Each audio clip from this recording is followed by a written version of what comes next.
Is anyone else here snoring? Is that Yeah. okay? Yes, what is that? It is not our imagination. I thought it was someone sleeping through a straw. Is someone sleeping during our pre-show chats? As thrilling as it is, you know. Or does somebody have someone in their frame who's doing that sound? Okay, so we are now live on YouTube. So Basil, you can take it away. Oh, thank you. Welcome everyone to my Entertainment World's reading of Casablanca. Here's the roll call. Oh, and I should have asked everybody's last name. So if I mispronounce anyone, please, by all means, repeat it and don't worry about shaming me. So I'm Basil Daoud. I'm taking care of stage directions today. For narrator and Ilse Lund, we have Saya Floyd. Hello. And for Rick Blaine, we have Weldon Goree. Hello. And Victor Laszlo is Nicanor Campos. Hello, everybody. Great to be back. Shout out to my love. And as the first policeman officer, as well as Captain Louis Renault, we have Christopher Prentice. Hello. And Major Strasse is Scott Garland. Guten Tag.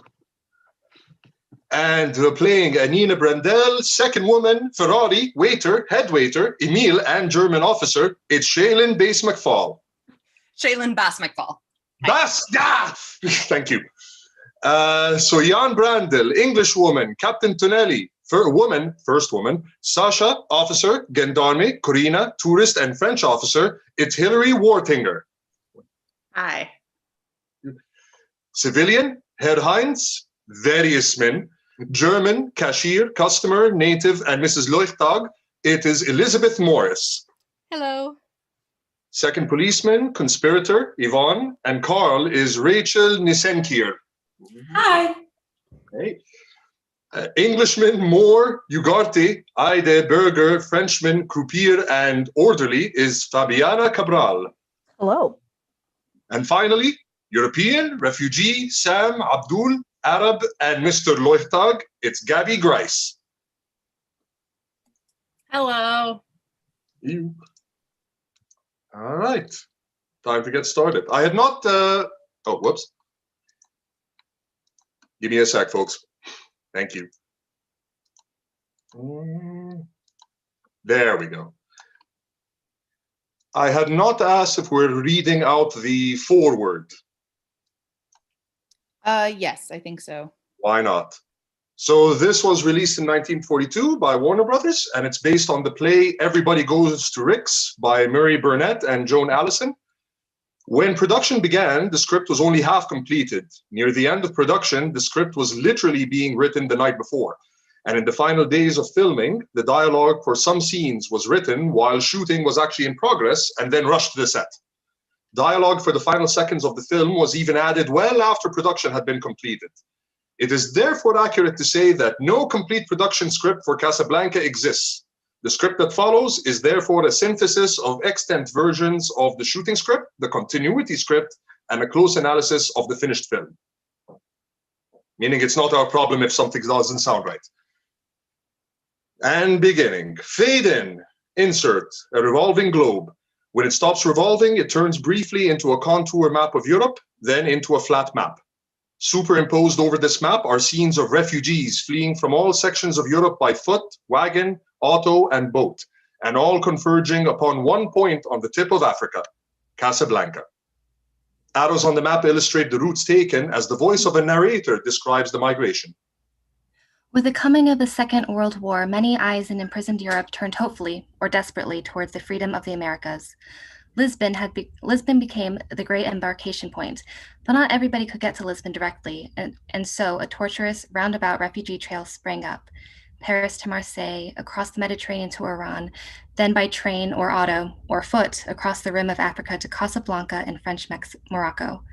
Here, the fortunate ones, through money or influence or luck, might obtain exit visas and scurry to Lisbon, and from Lisbon to the New World, but the others wait in Casablanca, and wait, and wait, and wait. Cut to exterior, Old Moorish section of the city, day. At first, only the turrets and rooftops are visible against the torrid sky. The facades of the Moorish buildings give way to a narrow, twisting street crowded with the polyglot life of a native quarter. The intense desert sun holds the scene in a torpid tranquility. Activity is unhurried and sounds are muted. Cut to interior, police station, day. A police officer takes a piece of paper from the typewriter, turns to a microphone, and reads. To all officers, 2 German couriers carrying important official documents murdered on train from Oran. Murderer and possible accomplices headed for Casablanca. Round up all suspicious characters and search them for stolen documents. Important. Cut to exterior, a street in the old Moorish section, day. An officer blows his whistle several times. There is pandemonium as native guards begin to round up people. A police car full of officers with siren blaring screams through the street and stops in the market. Some try to escape but are caught by the police and loaded into a police wagon. At a street corner, 2 policemen stop a white civilian and question him. May we see your papers? I don't think I have them on me. In that case, you'll have to come along. Wait, it's just possible that yes, here they are. He brings out his papers. The second policeman examines them. These papers expired 3 weeks ago. You'll have to come along. Suddenly, the civilian breaks away and starts to run wildly down the street. The policeman shouts, "Halt!" But the civilian keeps going. Jan and Anina Brendel, a very young and attractive refugee couple from Bulgaria, watch as the civilian passes. They've been thrust by circumstances from a simple country life into an unfamiliar and hectic world. A shot rings out, and the man falls to the ground. Above him, painted on the wall, is a large poster of Marshal Pétain, which reads, Je tiens mes promesses, mais celles des autres. I hope I said that right. The policeman frantically searches the body, but only finds free French literature. Cut to exterior Palais de Justice, day. We see an inscription carved in a marble block along the roofline of the building, Liberté, Égalité, Fraternité. We see the facade, French in architecture, then the high vaulted entrance, which is inscribed Palais de Justice. At the entrance, the arrested suspects are led in by the police. Cut to exterior sidewalk cafe, day. A middle-aged English couple sit at a table just off the square and observe the commotion across the way in front of the Palais de Justice. The police van pulls up. The rear doors are opened and people stream out. A European man sitting at the table nearby watches the English couple more closely than the scene on the street. What on earth's going on over there? I don't know, my dear. The European walks over to the couple. Pardon, monsieur, pardon. Madame, have you not heard? We hear very little, and we understand even less. Well, 2 German couriers were found murdered in the desert, the unoccupied desert. This is the customary roundup of refugees, liberals, and, of course, a beautiful young girl for Monsieur Renaud, the prefect of police. Cut to exterior, Palais de Justice, day. Suspects are herded out of the van and into the Palais de Justice. Cut to exterior sidewalk cafe, day. Unfortunately, along with these unhappy refugees, the scum of Europe has gravitated to Casablanca.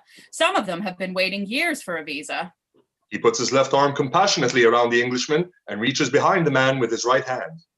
I beg of you, monsieur, watch yourself. Be on guard. This place is full of vultures. Vultures everywhere. Everywhere. The Englishman seems to be taken aback by this sudden display of concern. Thank you. Thank you very much. Oh, not at all. Au revoir, monsieur. Au revoir, madame. He leaves. The Englishman, still a trifle disconcerted by the European's action, watches him as he leaves. Au revoir. Amusing little fellow. Waiter. As he pats both his breast and pants pockets, he realizes there is something missing. Oh, how silly of me. What, dear? Well, I've left my wallet in the hotel. Oh. Suddenly, the Englishman looks off in the direction of the departed European, the clouds of suspicion gathering. Interrupting overhead is the drone of a low-flying airplane. They look up. Cut to exterior, overhead shot day. An airplane cuts its motor for landing. Cut to exterior Palais de Justice day. Refugees wait in line outside the Palais de Justice. Their upturned gaze follows the flight of the plane. In their faces is revealed one hope they all have in common, and the plane is the symbol of that hope. Jan and Anina look up at the plane. Perhaps tomorrow we'll be on that plane. Cut to exterior overhead shot day. The plane swoops down past the sign atop a building at the edge of the airport. The sign reads, Rick's Café Américain. Cut to exterior airfield day. As the plane lands, a swastika on its tail is clearly visible. It taxis to a stop as a group of officers march into formation in front of it. Behind them stand a detail of local soldiers keeping guard. In the group is Captain Louis Renaud, a French officer appointed by Vichy as the prefect of police in Casablanca. He is a handsome, middle-aged Frenchman, debonair and gay, but withal a shrewd and alert official. With him are Herr Heinz, the German consul, Captain Tonelli, an Italian officer, and Lieutenant Cassel, Renaud's aide. When the plane door opens, the first passenger to step out is a tall, middle-aged, pale German with a smile that seems more the result of a frozen face muscle than a cheerful disposition. On any occasion when Major Strasser is crossed, his expression hardens into iron. Herr Heinz steps up to him with upraised arm. Heil Hitler.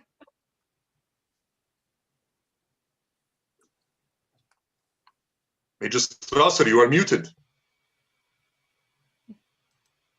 I said, Heil Hitler. They shake hands. It is very good to see you again, Major Strasser. Thank you, thank you. Heinz introduces Strasser to Renaud. May I present Captain Renaud, Police Prefect of Casablanca, Major Strasser. Renaud salutes. Unoccupied France welcomes you to Casablanca. Thank you, Captain. It's very good to be here. Major Strasser, my aide, Lieutenant Cassel. As they acknowledge each other, Captain Tonelli barges in front of Cassel and salutes Strasser.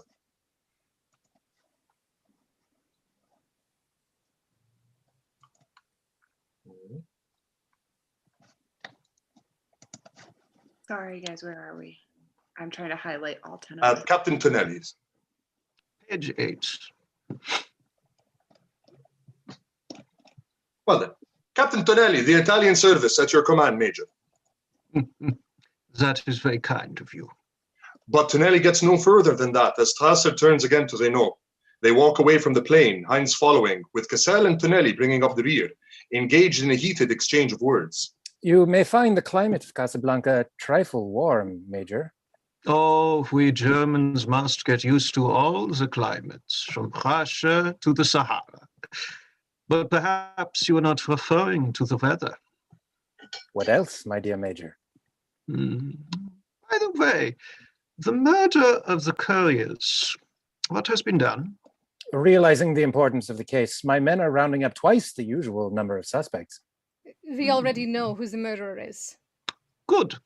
Is he in custody? Oh, there is no hurry. Tonight he'll be at Rick's. Everybody comes to Rick's. I have already heard about this cafe, and also about Mr. Rick himself. Dissolve to exterior, Rick's Cafe, night. The neon sign above the door is brightly lit. Customers arrive and go in through the front door.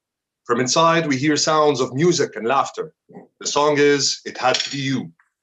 Again, we isolate on the neon sign. Insert sign, Rick's Café Américain. We follow a group of customers inside. Interior, Rick's Café, main room, night. Rick's is an expensive and chic nightclub, which definitely possesses an air of sophistication and intrigue. Sam, a middle-aged black man, sits on a stool before a small, salmon-colored piano on wheels, playing and singing while accompanied by a small orchestra. All about him, there is the hum of voices, chatter, and laughter. The occupants of the room are varied. There are Europeans in their dinner jackets, their women beautifully begowned and bejeweled. There are Moroccans in silk robes, Turks wearing fezzes, Levantines, naval officers, members of the Foreign Legion, distinguished by their kepis. Two men sit at a table.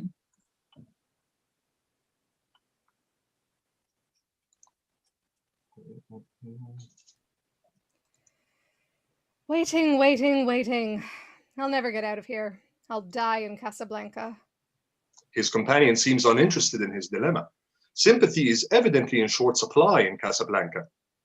At another table, a very well-dressed woman walks to a Moor. She has a bracelet on her wrist, no other jewelry.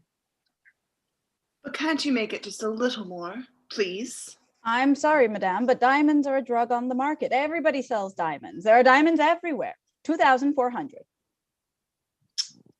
All right. Onto another table where two conspirators talk.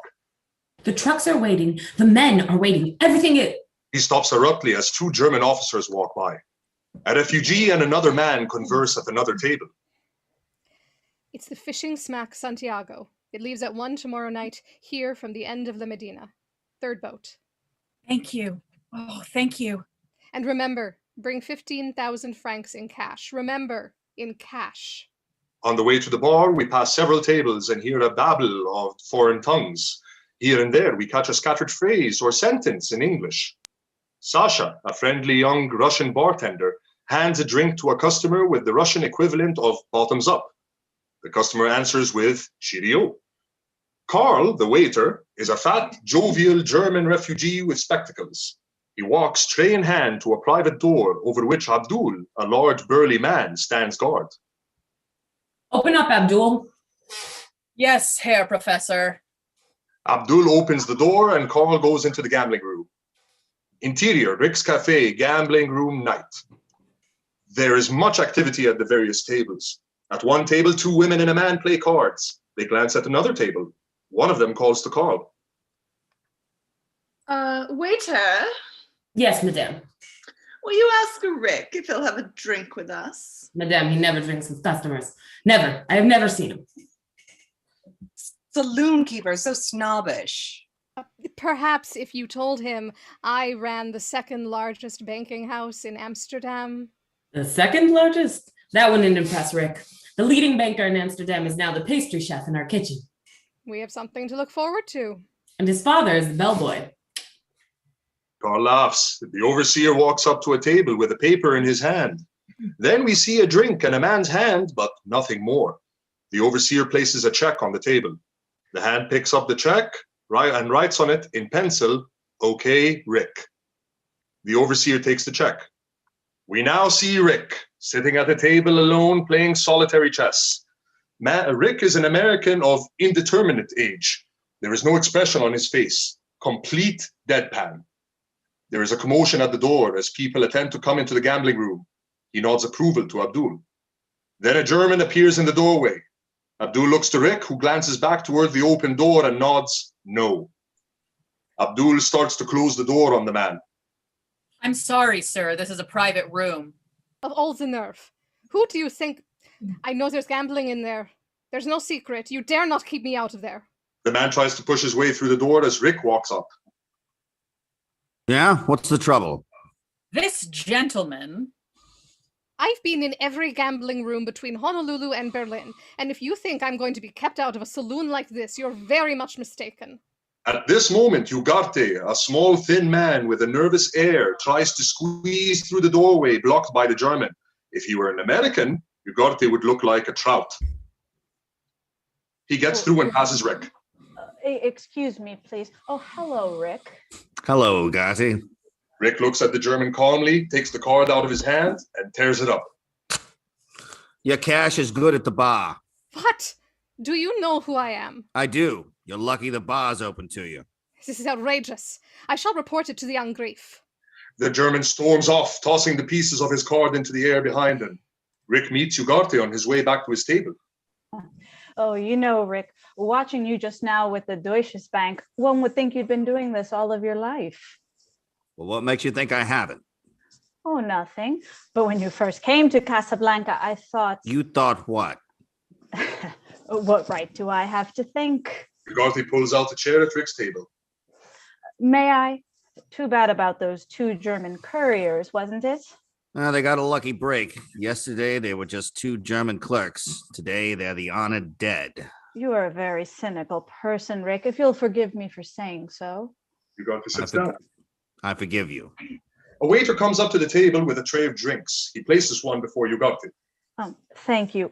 Will you have a drink with me, please? No. Oh, I forgot. You never drink with... I'll have another. Thank you very much. You despise me, don't you? If I gave you any thought, I probably would. But why? Oh, you object to the kind of business I do, huh? But think of all those poor refugees who must rot in this place if I didn't help them. That's not so bad. Through ways of my own, I provide them with exit visas. For a price, Ugadi. For a price. But think of all the poor devils who cannot meet Renault's price. I get it for them for half. Is that so parasitic? I don't mind a parasite. I object to a cut rate one. Well, Rick, after tonight, I'll be through with the whole business, and I am finally leaving this Casablanca. Who did you bribe for your visa, Renault or yourself? Myself. I find myself much more reasonable. He takes an envelope from his pocket and lays it on the table. Look, Rick, do you know what this is? Something that even you have never seen. Letters of transit signed by General de Gaulle cannot be rescinded, not even questioned. Rick appears ready to take them from Ugarte. Oh, one moment. Tonight I'll be selling those for more money than even I have ever dreamed of. And then adio, Casablanca. You know, Rick, I have many friends in Casablanca, but somehow, just because you despise me, you're the only one I trust. Will you keep these for me, please? For how long? Perhaps an hour, perhaps a little longer. I don't want them here overnight. Don't be afraid of that. Please keep them for me. Thank you. I knew I could trust you. Rick takes them. Ugarte leaves the table just as the waiter comes up. Oh, waiter, I'll be expecting some people. If anybody asks for me, I'll be right here. Yes, monsieur. The waiter leaves. Ugarte turns to Rick. Rick, I hope you are more impressed with me now, huh? If you'll forgive me, I'll share my luck with your roulette wheel. He starts across the floor. Just a moment. Ugarte stops as Rick comes up to him. Yeah. I heard a rumor that those German couriers were carrying letters of transit. Huh? I heard that rumor too. Poor devils. Yes. You're right, Ugadi. I am a little more impressed with you. Rick leaves the gambling room and goes into the main room. Cut to interior, Rick's cafe, main room, night. Rick makes his way over to Sam, who plays and sings the Knockwood number, accompanied by the orchestra. The cafe is in semi-darkness. The spotlight is on Sam, and every time the orchestra comes in on the Knockwood business, the spotlight swings over to the orchestra. During one of the periods when the spotlight is on the orchestra, Rick slips the letters of transit into the piano. Ferrari, owner of the Blue Parrot, a competing night spot, comes into the cafe, sits down, and watches Sam. Then he sees Rick, and they smile at each other. At the end of the number, Ferrari goes to the bar to speak to Rick. Hello, Rick. Hello, Ferrari. How's business at the Blue Parrot? Fine. But I would like to buy your cafe. It's not for sale. You haven't heard my offer. It's not for sale at any price. What do you want for Sam? I don't buy or sell human beings. That's too bad. That's Casablanca's leading commodity. In refugees alone, we could make a fortune if you would work with me through the black market. Suppose you run your business and let me run mine. Suppose we ask Sam. Maybe he'd like to make a change. Suppose we do. My dear Rick, when will you realize that in this world today, isolationism is no longer a practical policy? Rick and Ferrari walk over to the piano. Sam, Ferrari wants you to work for him at the Blue Parrot. I like it fine here. He'll double what I pay you. Yeah, but I ain't got time to spend the money I make here. Sorry. Apparently satisfied, Ferrari walks away. Back at the bar, Yvonne, an attractive young French woman, sits on a stool drinking brandy. Sasha, who looks at her with lovesick eyes, fills her tumbler. Boss's private stock, because Yvonne, I love you. Oh, shut up. All right. For you, Yvonne, I shut up, because Yvonne, I love you. Uh-oh. Rick saunters over and leans on the bar next to Yvonne. He pays no attention to her. She looks at him bitterly without saying a word. Oh, Monsieur Rick, some Germans, boom, boom, boom, boom. Give this check.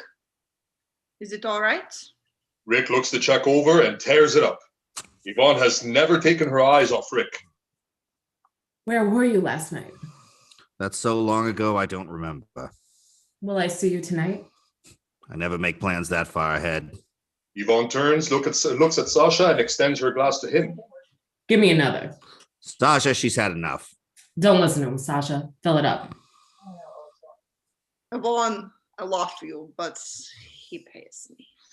Yvonne wheels on Rick with drunken fury. Rick, I'm sick and tired of having you. Sasha, call a cab. Yes, boss. Rick takes Yvonne by the arm. Come on, we're gonna get your coat. Take your hands off me. He pulls her along toward the door. No, you're going home. You've had a little too much to drink.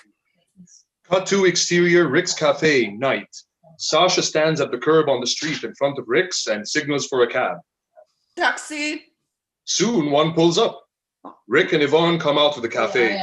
He puts a coat over her shoulders and she objects violently. What do you think you are? Pushing me around. What a fool I was to fall for a man like you. Rick and Yvonne approach the waiting cab. You better go with her, Sasha, to be sure she gets home. Yes, boss. And come right back. Yes, boss. Rick stands and looks up at the revolving beacon light from the airport. It intermittently sheds its light on Rick's face. Renaud sits at the table on the cafe terrace watching this evening's performance. Hello, Rick. Rick walks over to him. Hello, Louis. How extravagant you are, throwing away women like that. Someday they may be scarce. Rick sits down at the table. You know, I think now I should pay a call on Yvonne. Maybe get her on the rebound, eh? When it comes to women, you're a true Democrat. As they talk, Captain Tonelli and Lieutenant Cassel walk by towards the entrance of the cafe. Cassel talks non-stop, and Tonelli tries. They both stop, salute Renaud, and walk into the cafe. If he gets a word in, it'll be a major Italian victory. Rick and Renaud look up when they hear the buzz of a plane taking off from the adjacent airfield. The plane flies directly over their heads. Plane to Lisbon. You'd like to be on it. Why? What's in Lisbon? The Clipper to America. Rick doesn't answer. His look isn't a happy one. I've often speculated on why you don't return to America. Did you abscond with the church funds? Did you run off with the senator's wife? I like to think you killed a man. It's the romantic in me. Rick still looks in the direction of the airport. It was a combination of all three.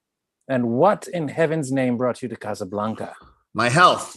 I came to Casablanca for the waters. Waters? What waters? We're in the desert. I was misinformed. Emile, the croupier, comes out of the cafe and walks over to Rick. Excuse me, Monsieur Rick, but a gentleman inside has won 20,000 francs. The cashier would like some money. Well, I'll get it from the safe. I am so upset, Monsieur Rick. You know I can't understand. Forget it, Emile. Mistakes like that happen all the time. I'm awfully sorry. The three men enter the cafe. Cut to interior Rick's cafe, main room, night. They pass Sam at the piano. He's playing Babyface. Rick pats Sam on the shoulder. Rick, there's going to be some excitement here tonight. We're going to make an arrest in your cafe. What, again? Well, this is no ordinary arrest. A murderer, no less. Rick's eyes react. Involuntarily, they glance toward the gambling room. Renaud catches the look. If you're thinking of warning him, don't put yourself out. He cannot possibly escape. I stick my neck out for nobody. A wise foreign policy. They start upstairs to Rick's office, passing Cassel, who is still haranguing Tonelli. You know, Rick, we could have made this arrest anywhere earlier this evening at the Blue Parrot, but out of my high regard for you, we are staging it here. It will amuse your customers. Our entertainment is enough. They go inside the office. Interior, Rick's cafe, office, night. Rick opens up the safe in a small, dark room just off the office. Only Rick's shadow can be seen getting the money out. Rick, we are to have an important guest tonight. Major Strasser of the Third Reich, no less. We want him to be here when we make the arrest. A little demonstration of the efficiency of my administration. Rick moves out of the shadows and into view. I see. And what's Strasser doing here? He certainly didn't come all the way to Casablanca to witness a demonstration of your efficiency. Perhaps not. He gives the money to Emile. There you are. It shall not happen again, monsieur. That's all right. Emile departs. Louis, you've got something on your mind. Why don't you spill it?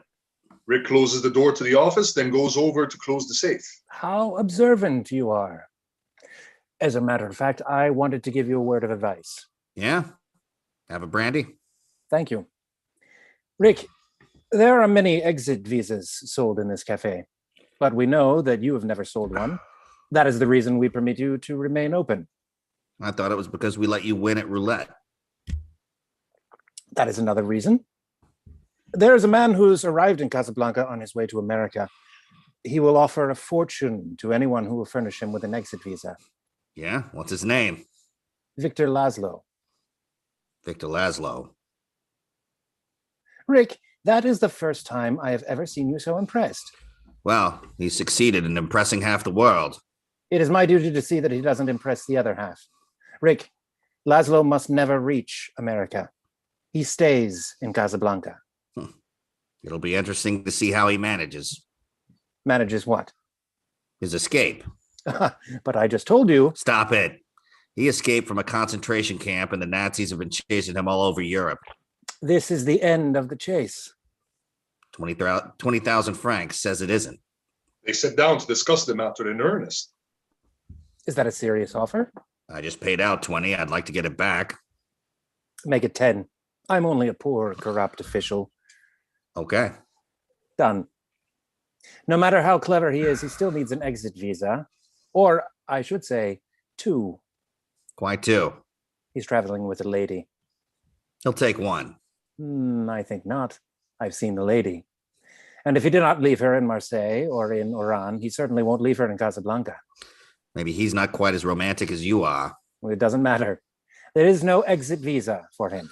Louis, whatever gave you the impression that I might be interested in helping Laszlo escape? Because, my dear Ricky, I suspect that under that cynical shell, you're at heart a sentimentalist. Laugh if you will, but I happen to be familiar with your record. Let me point out just 2 items. In 1935, you ran guns to Ethiopia. In 1936, you fought in Spain on the loyalist side. Got well paid for it on both occasions. The winning side would have paid you much better. Maybe. Well, it seems you are determined to keep Laszlo here. I have my orders. Oh, I see. Gestapo spank. My dear Ricky, you overestimate the influence of the Gestapo. I don't interfere with them and they don't interfere with me. In Casablanca, I am master of my fate. I am captain of my... He stops short as his aide enters. Major Strasser is here, sir. Renault starts to leave. Yeah? You were saying? Excuse me. He hurries away. Rick smiles cynically. Cut to interior Rick's cafe, main room, night. Renault walks up to Carl. Carl, see that Major Strasser gets a good table. One close to the ladies. I've already given him the best, knowing he is German and would take it anyway. Renault walks over to one of his officers. Take him quietly. 2 guards at every door. Yes, sir. Everything is ready, sir. The officer salutes and goes off to speak to the guards. Renault walks over to Strasser's table as Rick comes down the stairs. Good evening, gentlemen. Good evening, Captain. Won't you join us? Renault says, it is a pleasure to have you here in Major. Champagne and a tin of caviar. Oh, may I recommend Veuve Clicquot 26? A good French wine. Thank you. Very well, sir. A very interesting club. Especially so tonight, Major. In a few minutes, you will see the arrest of the men who murdered your couriers. I expected no less, Captain. Cut to interior Rick's cafe, gambling room, night. Ugarte stands at the roulette table. 2 gendarmes approach him from behind. Monsieur Ugarte, Ugarte looks around. Oh, yes, will you come with us, please? certainly. May I first cash my chips? The officer nods. They follow Ugarte to the cashier's window. Ugarte puts his chips through the window to the cashier. Pretty lucky, huh? 2,000, please. 2 more guards station themselves at the door in case there is trouble. 2,000. Thank you. Ugarte starts to walk out, followed by the gendarmes. When he reaches the doorway, he suddenly rushes through and slams the door behind himself. Interior, Rick's Cafe, main room, night. By the time the gendarmes manage to get the door open again, Ugarte has pulled a gun. He fires at the doorway. The shots bring on pandemonium in the cafe. As Ugarte runs through the hallway, he sees Rick appearing from the opposite direction and grabs him. Rick, help me. Don't be a fool. You can't get away. Rick, hide me. Do something. You must help me, Rick. Do something. Guards and gendarmes rush in and grab Ugarte. Rick stands impassively as they drag Ugarte off. Rick! We move to Strasser's table, who has witnessed the event. Excellent, Captain. Back to Rick, still standing where he was as a customer walks by.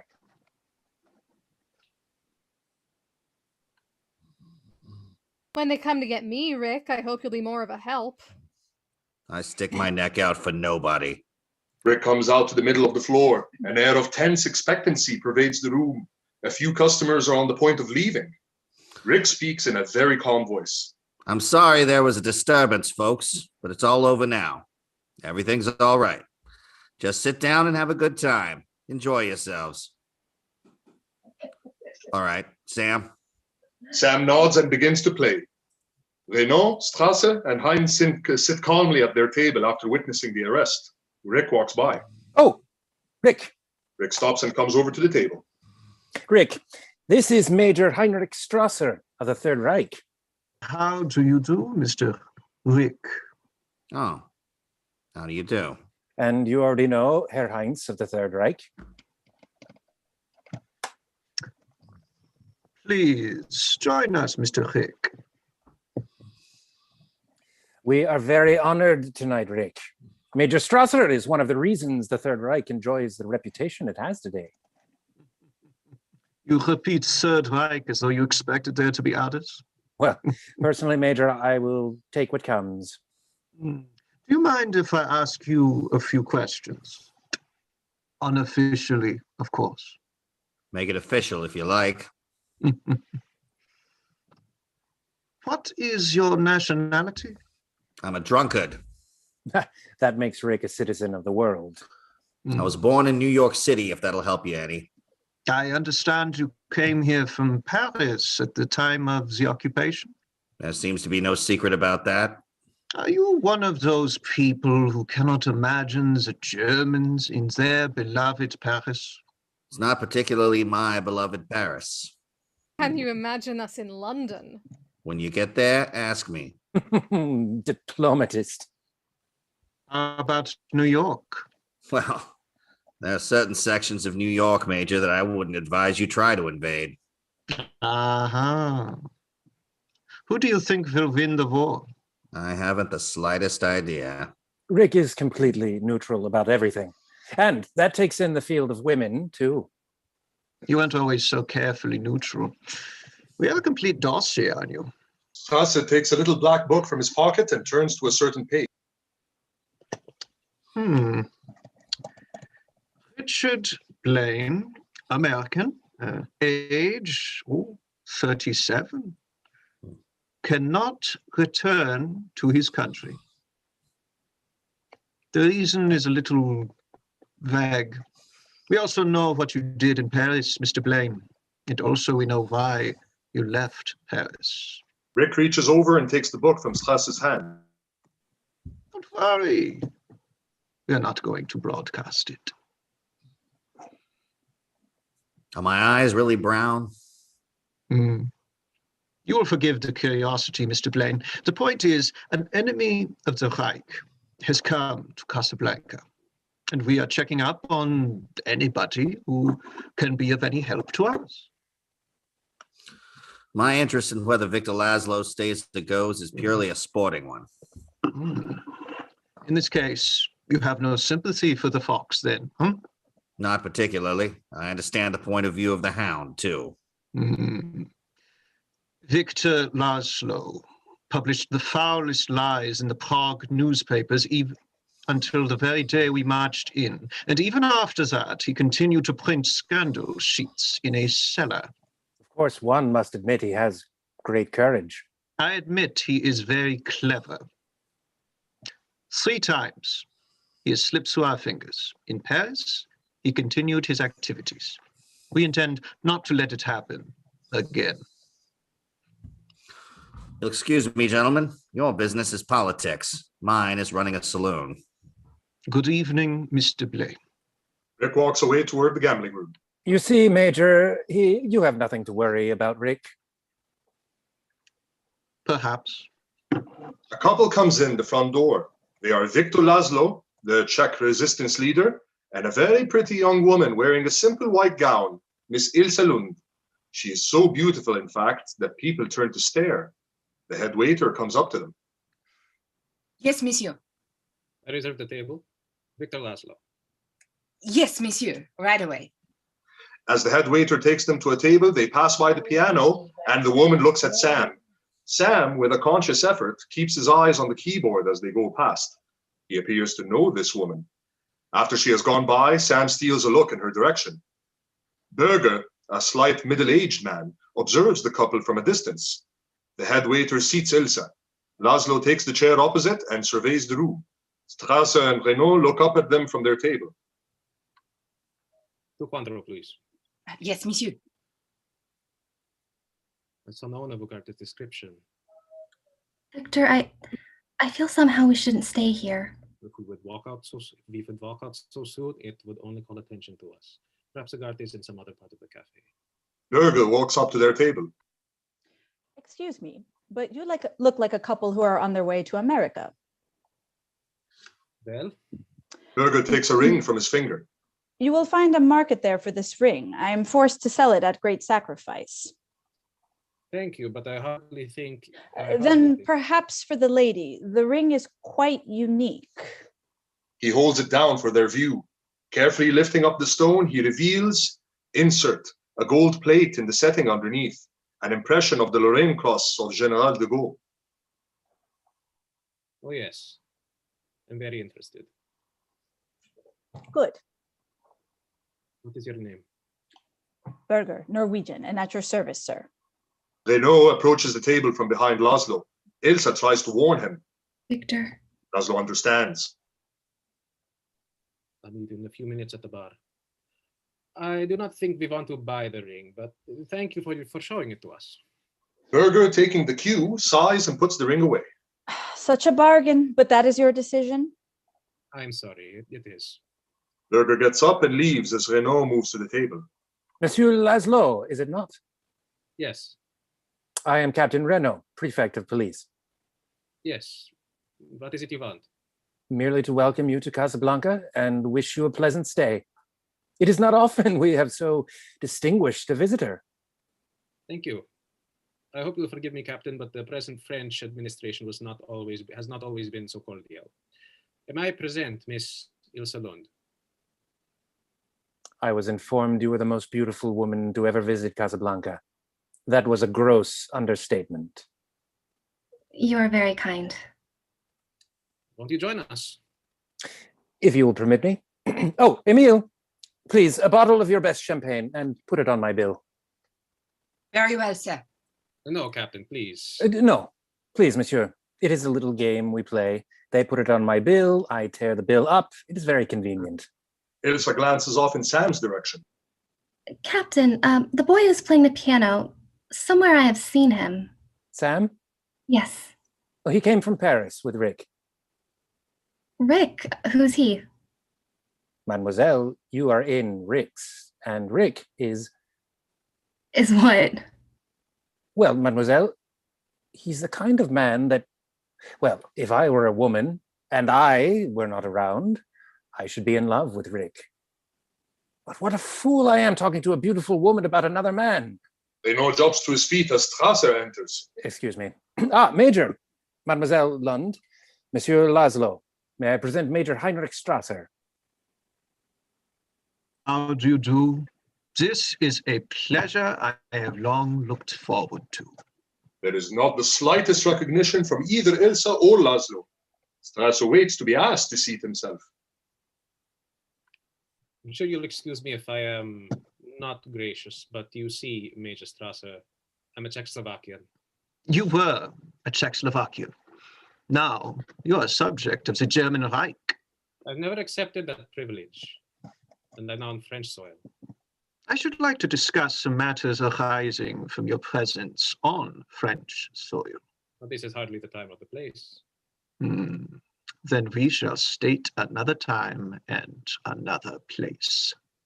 Tomorrow at 10 in the prefect's office with Mademoiselle.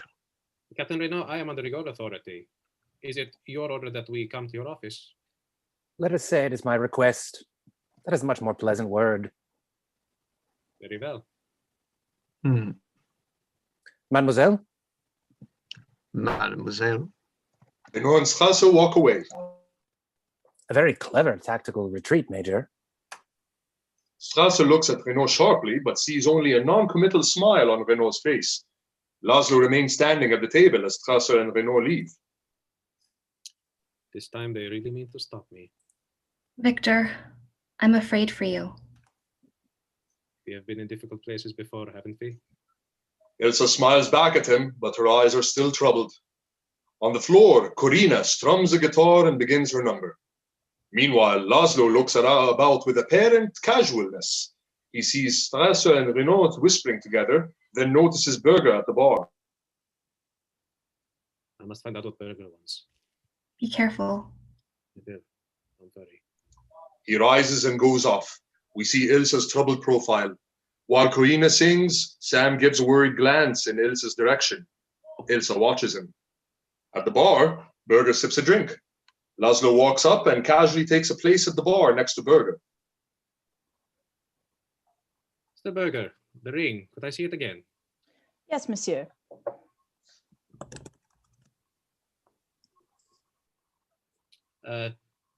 Champagne cocktail, please. I recognize you from the news photographs, Monsieur Laszlo. The concentration camp, one is apt to lose a little weight. We read 5 times that you were killed in 5 different places. As you see, it was true every single time. Thank heaven I found you, Berger. I'm looking for a man by the name of Ugarte. He is supposed to help me. Ugarte cannot even help himself, monsieur. He is under arrest for murder. He was arrested here tonight. I see. But we who are still free will do all we can. We are organized, monsieur, underground like everywhere else. Tomorrow night there is a meeting at the Caverne de Bois. If you would come... He stops when Sasha brings the drink to Laszlo. Corina finishes her song, and the crowd applauds quite enthusiastically. Ilsa sits alone at her table. Will you ask the piano player to come over here, please? Very well, mademoiselle. Renault comes up to the bar near Berger and Laszlo. How's the jewelry business, Berger? Not so good. May I have my check, please? Too bad you weren't here earlier, Monsieur Laszlo. We had quite a bit of excitement this evening, didn't we, Berger? Yes. Excuse me, gentlemen. My bill? No. 2 champagne cocktails, please. Yes, sir. Sam wheels in the piano to Ilsa's table. On his face is that funny fear. Ilsa herself is not as self-possessed as she tries to appear. There is something behind this, some mystery. Hello, Sam. Oh, Miss Ilsa. I never expected to see you again. It's been a long time. Yes, ma'am. A lot of water under the bridge. Some of the old songs, Sam. Yes, ma'am. Sam begins to play a number. He is nervous, waiting for anything. Where's Rick? I don't know. I ain't seen him all night. When will he be back? Not tonight no more. He ain't coming. He went home. Does he always leave so early? Oh, he never, well, he's got a girl up at the Blue Parrot. He goes up there all the time. You used to be a much better liar. Leave him alone, Miss Ilsa. You're bad luck to him. Play it once, Sam, for old time's sake. I don't know what you mean, Miss Ilsa. Play it, Sam. Play as time goes by. Oh, I can't remember it, Miss Ilsa. I'm a little rusty on it. Of course he can. He doesn't want to play it. He seems even more scared now. I'll hum it for you. Ilsa starts to hum. Sam begins to play it very softly. Sing it.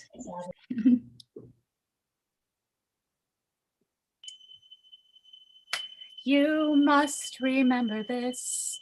A kiss is just a kiss. A sigh is just a sigh. The fundamental things apply as time goes by.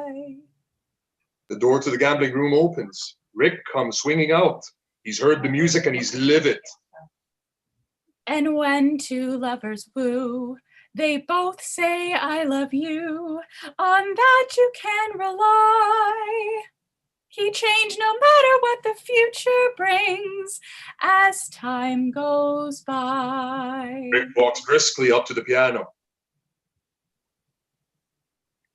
Sam, I thought I told you never to play. As he sees Ilsa, he stops short. Sam stops playing. Two close-ups reveal Ilsa and Rick seeing each other. Rick appears shocked. For a long moment, he just looks at her. Sam prepares to move the piano away. Renaud and Laszlo approach the table from the bar. Well, you were asking about Rick, and here he is, mademoiselle. May I present? Hello, Ilsa. Hello, Rick. Oh, you've already met Rick, mademoiselle. There's no answer from either. Well then, perhaps you also... This is Mr. Laszlo. How do you do? How do you do? One hears a great deal about Rick in Casablanca. And about Victor Laszlo everywhere. Won't you join us for a drink? Oh, no, Rick never... Thanks. I will. Well, a precedent is being broken. Emile. This is a very interesting cafe. I congratulate you. And I congratulate you. What for? Your work. Thank you. I try. We all try. You succeed. I can't get over you two. She was asking about you earlier, Rick, in a way that made me extremely jealous. I wasn't sure you were the same. Let's see. The last time we met... It was La Belle Aurore. How nice. You remembered. But of course, that was the day the Germans marched into Paris. Not an easy day to forget. No. I remember every detail. The Germans wore gray, you wore blue. Yes. I put that dress away. When the Germans march out, I'll wear it again. Ricky, you're becoming quite human. I suppose we have to thank you for that, mademoiselle. Sir, I don't wish to be the one to say it, but it's late. Ooh, so it is. And we have a curfew here in Casablanca. It would never do for the chief of police to be found drinking after hours and have to fine himself. Rick and Ilsa look at each other. Laszlo signals the waiter. I hope we didn't overstay our welcome. Not at all. Your check, sir. Oh, it's my party. Another precedent gone. This has been a very interesting evening. I'll call you a cab. Gasoline rationing, time of night. Renaud leaves. He'll come again. Anytime. Say goodnight to Sam for me. I will. There's still nobody in the world who can play as time goes by like Sam. He hasn't played it in a long time. Good night. Good night. Good night.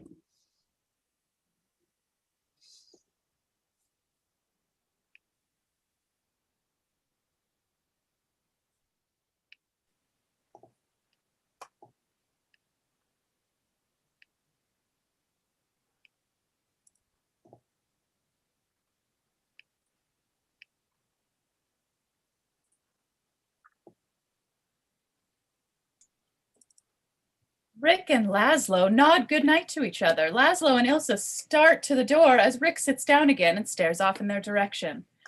Exterior, Rick's cafe, night. Ilsa and Laszlo leave the cafe. A very puzzling fellow, this Rick. What sort is he?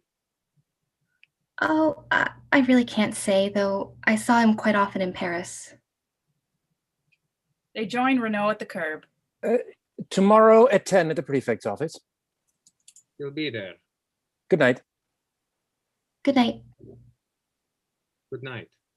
They get into a waiting cab, leaving Renault on the curb, smoking and looking bemused. The neon sign goes off and the doorway is now illuminated by the revolving beacon from the airport. Cut to interior Rick's Cafe, main room, night. The customers have all gone. The house lights are out. Rick sits alone at a table. There is a glass of bourbon on the table directly in front of him and another empty glass on the table before an empty chair. Near at hand is a bottle. He fills his glass and drinks it quickly. Rick just sits. His face is entirely expressionless. Their beacon light from the airport sweeps around the room, creating a mood of unreality. Sam comes in and stands hesitantly beside Rick. Boss? No answer as Rick drinks. Boss? Yeah, Boss, ain't you going to bed? not right now. Sam realizes now that Rick is in a very grim mood. Ain't you planning on going to bed in the near future? No, You ever going to bed? no. Well, I ain't sleepy either. Good. Then have a drink. Oh no, not me, boss. Then don't have a drink. Boss, let me get out of here. Or let's No, get out of here. no, sir. I'm waiting for a lady. Please, boss, let's go. There ain't nothing but trouble for you here. She's coming back. I know she's coming back. We'll take the car and drive all night. We'll get drunk. We'll go fishing and stay away until she's gone. Shut up and go home, will you? No, sir. I'm staying right here. Sam sits down at the piano and starts to play softly, improvising. They grab Ugatti and she walks in. Well, that's the way it goes. One in, one out. Sam? Yeah, boss? Sam, if it's December 1941 in Casablanca, what time is it in New York? My watch stopped. Bet they're asleep in New York. I'll bet they're asleep all over America. Suddenly, he pounds the table, buries his head in his arms, then he raises his head, trying to regain control.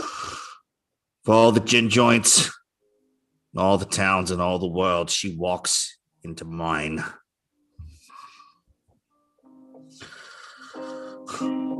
What's that you're playing? Just a little something of my own.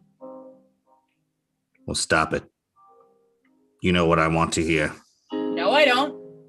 You played it for her. You can play it for me. Well, I don't think I can remember it. If she can stand it, I can. Play it. Yes, boss. Sam starts to play as time goes by. Rick just stares ahead as orchestra music slowly joins Sam's playing. Remember this. Solve 2, montage, Paris in the spring. A, the Arc de Triomphe from a distance.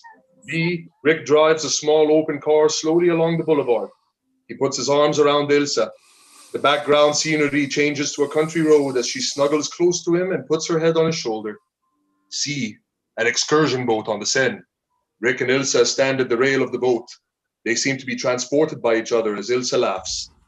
Cut to interior, Rick's Paris apartment, day. Ilsa fixes flowers at the window while Rick opens champagne. She walks over and joins him.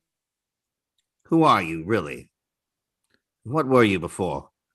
What did you do? What did you think, huh? We said no question.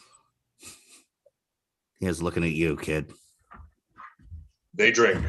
Cut to interior Paris Cafe, night. Inside a swanky Paris Cafe, Rick and Ilsa dance. They appear to be very much in love as the music plays. Cut to interior Ilsa's Paris apartment, day. Ilsa flips a coin, then tosses it over to Rick. In America, they'd only bring a penny. I guess that's about all they're worth. I'm willing to be overcharged. Tell me. And I was wondering Yes? why I'm so lucky. Why I should find you waiting for me to come along. Why there is no other man in my life? Uh-huh. That's easy. There was. He's dead. Sorry for asking. I forgot we said no questions. Well, only one answer can take care of all our questions. They kiss passionately. Cut to montage, newsreel footage of the German occupation of France. A, the rubble of a burned out, demolished building. A sign with an arrow points to Paris. B, German troops crossing a river. C, tanks rolling down the road toward Paris. D, German warplanes overhead. Cut to exterior Paris cafe, day. A man sells newspapers to people crowded around him. There is much excitement. Rick and Ilsa sit at the table. They buy a newspaper and begin to read it. Nearby, a group of frightened French people cluster around a loudspeaker on a wagon. A harsh voice barks out the tragic news of the Nazi push toward Paris. Nothing can stop them now. Wednesday, Thursday at the latest, they'll be in Paris. Richard, they'll find out your record. It won't be safe for you here. I'm on their blacklist already. Their roll of honor. Cut to interior, La Belle Aurore, afternoon. A small cafe in the Montmartre. A shadow on the floor reflects the cafe sign, La Belle Aurore. Rick at the bar gets glasses and a bottle of champagne. He walks over to Ilsa and Sam at the piano. Sam plays as time goes by. Ilsa seems unnerved. There is evidently something on her mind. Rick pours the champagne. His manner is wry, but not the bitter wryness we have seen in Casablanca. Henri wants us to finish this bottle, then 3 more. He says he'll water his garden with champagne before he'll let the Germans drink any of it. This sort of takes the sting out of being occupied, doesn't it, Mr. Richard? You said it. Here's looking at you, kid. Suddenly, a loudspeaker blares out something in German. Rick and Ilsa look at each other, then hurry to the window. My German's a little rusty. It's the Gestapo. They say they expect to be in Paris tomorrow. They're telling us how to act when they come marching in. The whole world crumbling, we picked this time to fall in love. Yeah. It's pretty bad timing. What would you say 10 years ago? 10 years ago, let's see. Yes, I was having a brace put on my teeth. Where were you? Looking for a job. Ilsa looks at him tenderly. Rick takes her in his arms and kisses her hungrily. While they are locked in an embrace, they hear the dull boom of cannons. Was that the cannon fire, or is it my heart pounding? That's the new German 77. Judging by the sound, only about 35 miles away. Another boom from the cannons. I'm getting closer every minute. Yeah, drink up. We'll never finish the other 3. The Germans will be here pretty soon now, and they'll come looking for you. And don't forget, there's a price on your head. I left a note in my apartment. They'll know where to find me. Strange, I know so very little about you. I know very little about you. Just the fact that you had your teeth straightened. But be serious, darling. You're in danger and you must leave Paris. No. We must leave. Yes, of course. We... The train for Marseille leaves at 5 o'clock. I'll pick you up at your hotel at 4:30. No, not my hotel. I have things I have to do in the city before I leave. I'll meet you at the station, huh? All right. 4:45. Say, why don't we get married in Marseille? That's too far ahead to plan. Yeah, I guess it is a little too far ahead. Well, let's see. What about the engineer? Why can't he marry us on the train? Oh, darling. Suddenly, Ilsa turns away and starts to cry. Well, why not? Captain on a ship can. Doesn't seem fair that... Hey, what's wrong, kid? I love you so much, and I hate this war so much. Oh, it's a crazy world. Anything can happen. if you shouldn't get away, I mean, if something should keep us apart, wherever they put you and wherever I'll be, I want you to know. She can't go on. She lifts her face to his. He kisses her gently. Kiss me. Kiss me as if it were the last time. He looks into her eyes. Then he does kiss her as though it were going to be the last time. Her hand falls to the table and knocks over the glass. Cut to interior, Gare de Lyon, night. It's raining very hard at the train station. There is a hectic, fevered excitement evident in the faces of the people that pass by. This is the last train from Paris. Rick appears in the crowd. He stops and puts his suitcase down and glances at his watch. A conductor calls out, "All aboard, last train leaving in 3 minutes." Rain pours over his head and shoulders, but he doesn't seem to know this. He nervously checks his watch again. Suddenly, Sam appears. Where is she? Have you seen her? No, Mr. Richard, I can't find her. She checked out of the hotel, but this note came just after you left.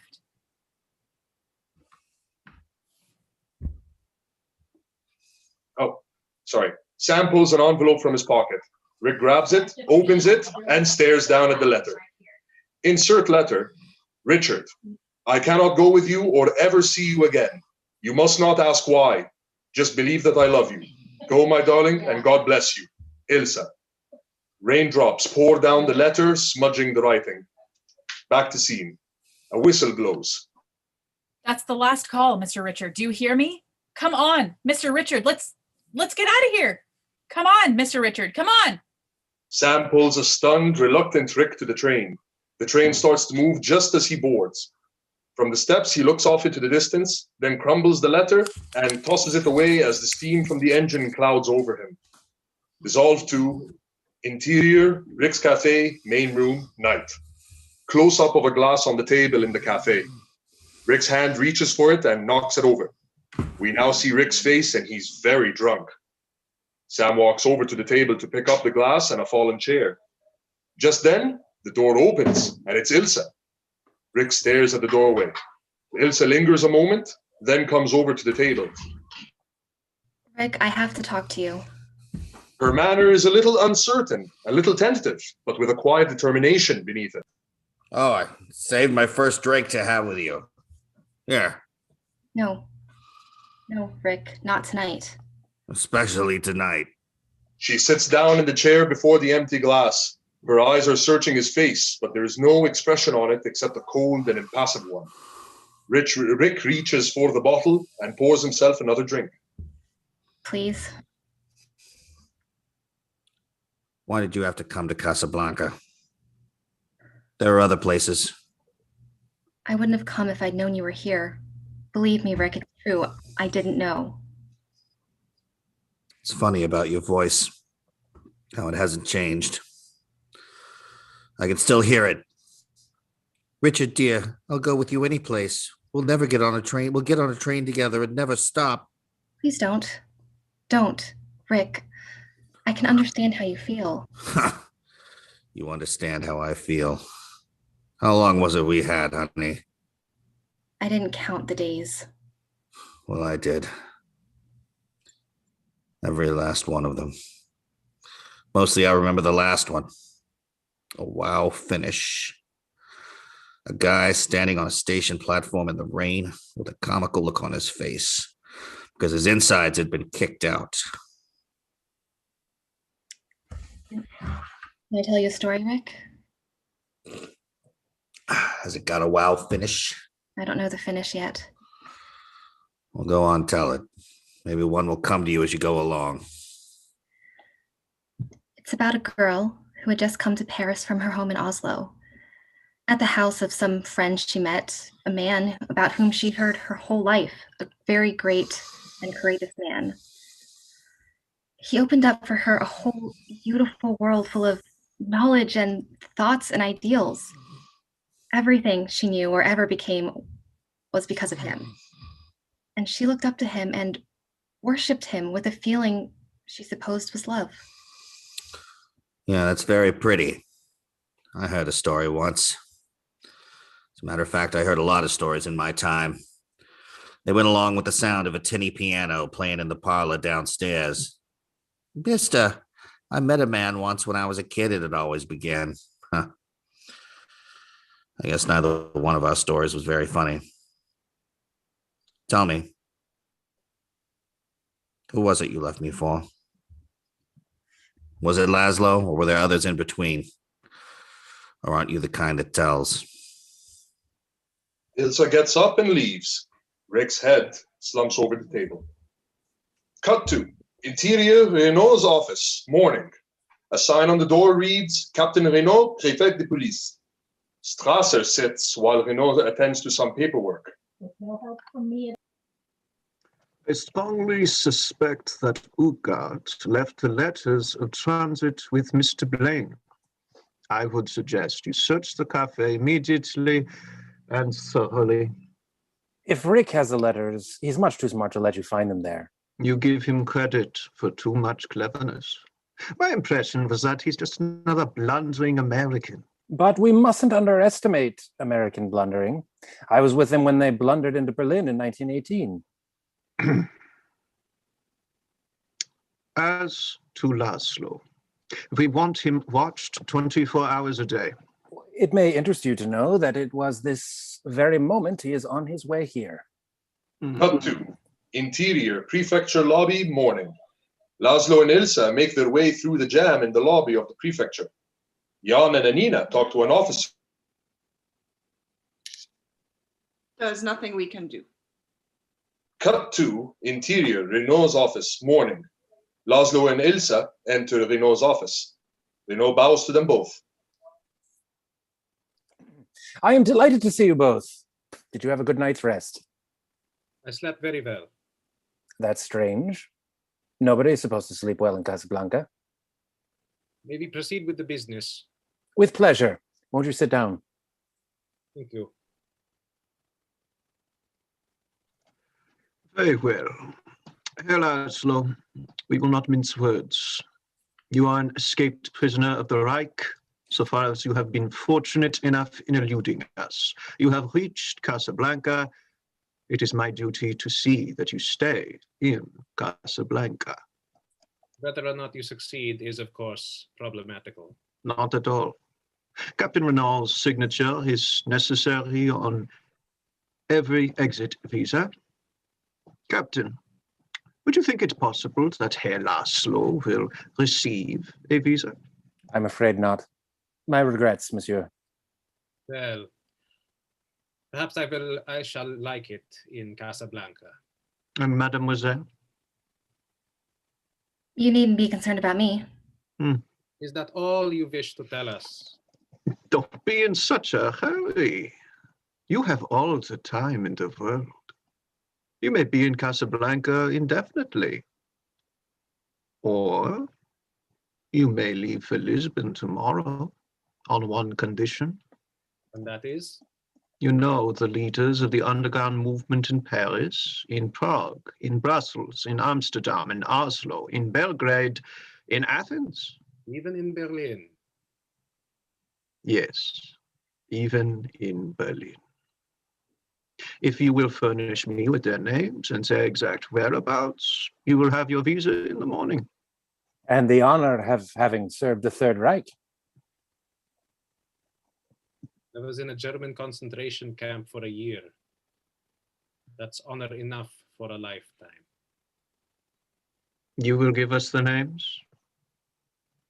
If I didn't give them to you in a concentration camp where you had more persuasive methods at your disposal, I certainly won't give them to you now. The passionate conviction in his voice now reveals the crusader. And what if you tracked down these men and killed them? What if you murdered all of us? From every corner of Europe, hundreds, thousands would rise to take our places. Even Nazis can't kill that fast. Herr Laszlo, you have a reputation for eloquence, which I can now understand. But in one respect, you are mistaken. You said the enemies of the Reich could all be replaced, but there is one exception. No one could take your place in the event anything unfortunate should occur to you while you were making your escape. You won't dare to interfere with me here. This is still unoccupied France. Any violation of neutrality would reflect on Captain Renault. Monsieur, insofar as it is in my power. Thank you. By the way, monsieur, last night you evinced an interest in Signor Ugarte. Yes. I believe you had a message for him? Nothing important, but may I speak to him now? Oh, you would find the conversation a trifle one-sided. Signor Ugarte is dead. Close-ups of Ilsa, then Laszlo reveal their disappointment. Strasso observes their reaction. Oh. Renault holds a report. I'm making out his report now. We haven't decided whether he committed suicide or died trying to escape. Are you quite finished with us? For the time being. Good day. Renault rings a buzzer and the door is open for them. As Ilsa and Laszlo leave, an officer comes in. Undoubtedly, their next step will be to the black market. Excuse me, Capitan. Another visa problem has come up. Show her in. Yes, sir. Renault looks at himself in the mirror and straightens his tie. Cut to exterior black market, day. The black market is a cluttered Arab street of bazaars, shops, and stalls. All kinds and races of people mill about their merchandise, which local dealers have on outdoor display. Both men and women are dressed in tropical clothes. The canopies over the stalls give them some protection from the scorching sun. On the surface, the atmosphere is merely languid, but underneath lies the sinister workings of illicit trade. A Frenchman and a local huddle together and talk in low tones. I'm sorry, monsieur. We would have to handle the police. This is a job for Signor Ferrari. Ferrari? It can be most helpful to know Signor Ferrari. He pretty near has a monopoly on the black market here. You will find him over there at the Blue Parrot. Thanks. Cut to exterior, the Blue Parrot, day. Outside the cafe, a blue parrot sits on a perch. Cut to interior, the Blue Parrot, day. The cafe is much less pretentious than Rick's, but well populated. Rick enters and walks through the cafe toward Ferrari's office just as Ferrari emerges with Jan and Anina, who look very disappointed. There. Don't be too downhearted. Perhaps you can come to terms with Captain Renault. Thank you very much, Signor. Jan leads Anina away. Hello, Ferrari. Signor Ferrari turns around. He's pleased to see Rick. Ah, good morning, Rick. They shake hands. I see the bus is in. I'll take my shipment with me. No hurry. I'll have it sent over. Have a drink with me. I never drink in the morning. And every time you send my shipment over, it's always just a little bit short. Carrying charges, my boy, carrying charges. Here, sit down. There's something I want to talk over with you anyhow. He hails a waiter. The bourbon. The news about Ugarte upsets me very much. You're a fat hypocrite. You don't feel any sorrier for Ugarte than I do. Of course not. What upsets me is the fact that Ugarte is dead and no one knows where those letters of transit are. Practically no one. If I could lay my hands on those letters, I could make a fortune. So could I, and I'm a poor businessman. I have a proposition for whoever has those letters. I will handle the entire transaction, get rid of the letters, take all the risk for a small percentage. And the carrying charges? Naturally, there will be a few incidental expenses. That is the proposition I have for whoever has those letters. I'll tell him when he comes in. Rick, I'll put my cards on the table. I think you know where those letters are. Well, you're in good company. Renault and Strasser probably think so too. Rick looks out the window and sees Ilsa at the Linen Bazaar, then Laszlo walking toward the cafe. That's why I came over here, to give them a chance to ransack my place. Rick, don't be a fool. Take me into your confidence. You need a partner. Rick isn't listening to him. He looks through the open window in the direction of the Linen Bazaar. He gets up. Excuse me. I'll be getting back. Cut to exterior, the Blue Parrot, day. Laszlo reaches the entrance to the cafe as Rick comes out. He stops and addresses Rick politely. Good morning. Good morning. Signor Ferrari is the fat gent at the table. As he exits, Laszlo looks after him with a puzzled expression. Cut to exterior, black market, day. At the linen stall, Ilsa examines a tablecloth which an Arab vendor is endeavoring to sell. He holds a sign which reads 700 francs. You will not find a treasure like this in all of Morocco, mademoiselle. Only 700 francs. Rick walks up behind Ilsa. You're being cheated. She looks briefly at Rick, then turns away. Her manner is politely formal. It doesn't matter, thank you. Ah, the lady is a friend of Rick's. For friends of Rick, we have a small discount. Did I say several hundred francs? Well, you can have it for 200. Reaching under the counter, he takes out a sign reading 200 francs and replaces the other sign with it.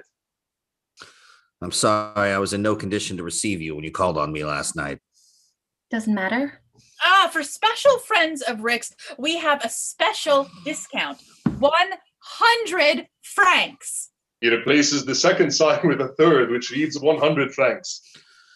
Your story had me a little confused. Or maybe it was the bourbon. I have some tablecloths, some napkins. Thank you. I'm not really interested. Please, 1 minute. Wait! The Arab hurriedly exits. Ilsa pretends to examine the goods on the counter. Why did you come back? To tell me why you ran out on me at the railway station? Yes? Well, you can tell me now. I'm reasonably sober. I don't think I will, Rick. Why not? After all, I got stuck with a railway ticket. I think I'm entitled to know. Last night, I saw what happened to you. The Rick I knew in Paris, I could tell him. He'd understand. The one who looked at me with such hatred. Well, I'll be leaving Casablanca soon, and we'll never see each other again. We knew very little about each other when we were in love in Paris. If we leave it that way, maybe we'll remember those days and not Casablanca and not last night. Did you run out on me because you couldn't take it? Because you knew what it would be like hiding from the police, running away all the time? You can believe that if you want to. Well, I'm not running away anymore. I'm settled now, above a saloon. It's true, but walk up a flight. I'll be expecting you. Ilsa turns her head away. All the same, someday you'll lie to Laszlo. You'll be there. No, Rick. No, you see, Victor Laszlo is my husband, and was even when I knew you in Paris. She walks away into the cafe as Rick stares after her in stunned disbelief. Cut to interior, the Blue Parrot, day. Ilsa and Laszlo sit with Ferrari. I was just telling Monsieur Laszlo that unfortunately I am not able to help you. Oh. See, my dear, the word has gone round. As leader of all illegal activities in Casablanca, I am an influential and respected man. It would not be worth my life to do anything for Monsieur Laszlo. You, however, are a different matter. Your Ferrari thinks it might just be possible to get an exit visa for you. You mean for me to go alone? And only you. I will stay here and keep on trying. I'm sure in a little while. We might as well be frank, Monsieur. It will take a miracle to get you out of Casablanca. And the Germans have outlawed miracles. We are only interested in 2 visas, Senor. Please, Ilsa, don't be hasty. No, Victor. No. You two will want to discuss this. Excuse me. I'll be at the bar. Ferrari gets to his feet and walks away. No, Ilsa, I won't let you stay here. You must get to America, and believe me, somehow I will get out and join you. But Victor, if the situation were different, if I had to stay and there were only a visa for one. Would you take it?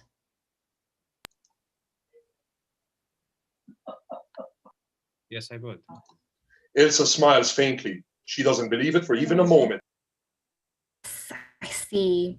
When I had trouble getting out of Lille, why didn't you leave me there? And when I was sick in Marseille and held you up for 2 weeks and you were in danger every minute of the time, why didn't you leave me then? I meant to, but something always held me up. Love you very much, Ilsa. Your secret will be safe with me. Ferrari is waiting for our answer. At the bar, Ferrari talks to a waiter. Not more than 50 francs, though. Ilsa and Laszlo walk up to him. Decided, Signor Ferrari. For the present, we'll go on looking for 2 exit visas. Thank you very much. Well, good luck. But be careful. You know you're being shadowed. Laszlo glances in the direction of the bazaar. Of course, it becomes an instinct. Ferrari looks shrewdly at Ilsa. I observe that you, in one respect, are a very fortunate man, monsieur. I am moved to make one more suggestion. Why, I do not know, because it cannot possibly profit me, but have you heard about Signor Ugarte and the letters of transit? Yes, something. Those letters were not found on Ugarte when they arrested him.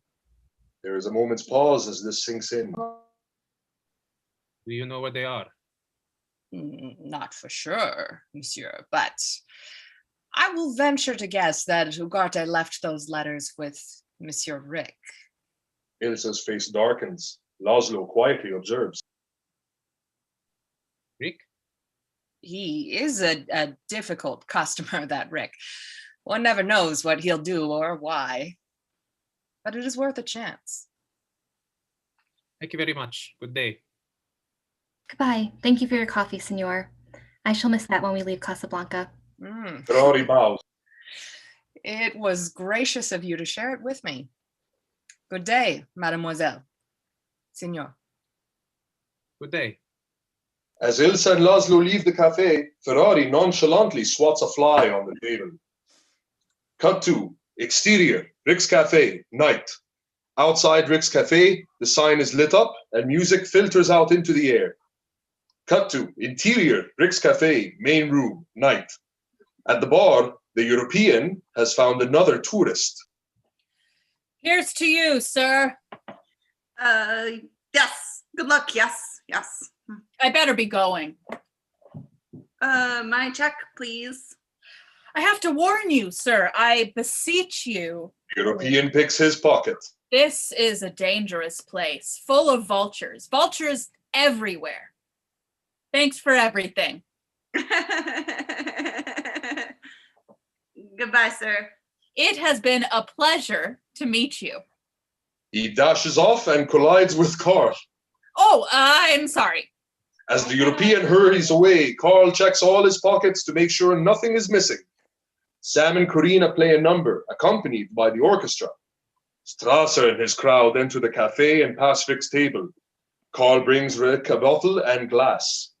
Monsieur Rick, you are getting to be your best customer. Carl leaves. As Rick lights a cigarette, Renault shows up. Well, Ricky, I'm very pleased with you. Now you're beginning to live like a Frenchman. That was some going over your man gave my place this afternoon. We just barely got cleaned up in time to open. He pours a drink for Renault. Well, I told Strasser he wouldn't find the letters here, but I told my men to be especially destructive. You know how that impresses Germans. Rick, have you got those letters of transit? Louis, are you pro Vichy or free French?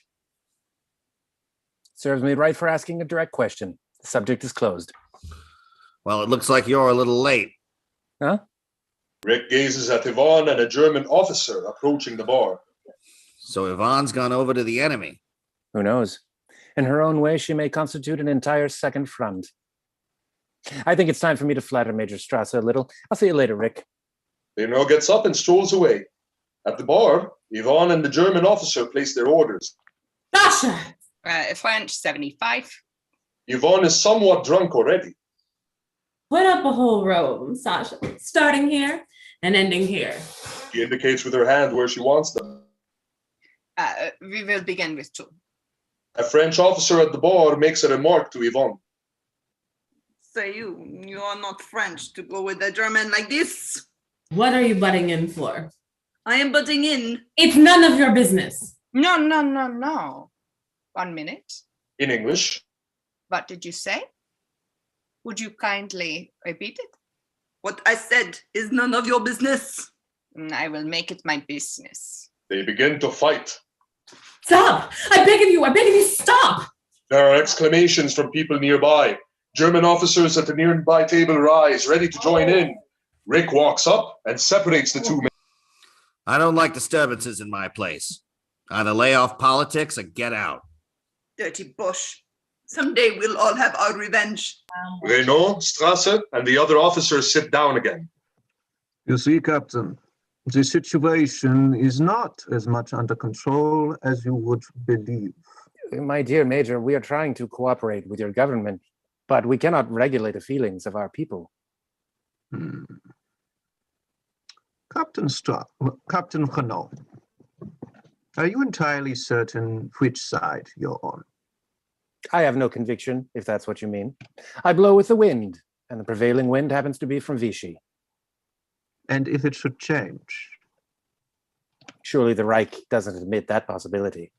Renault lights a cigarette and puffs away.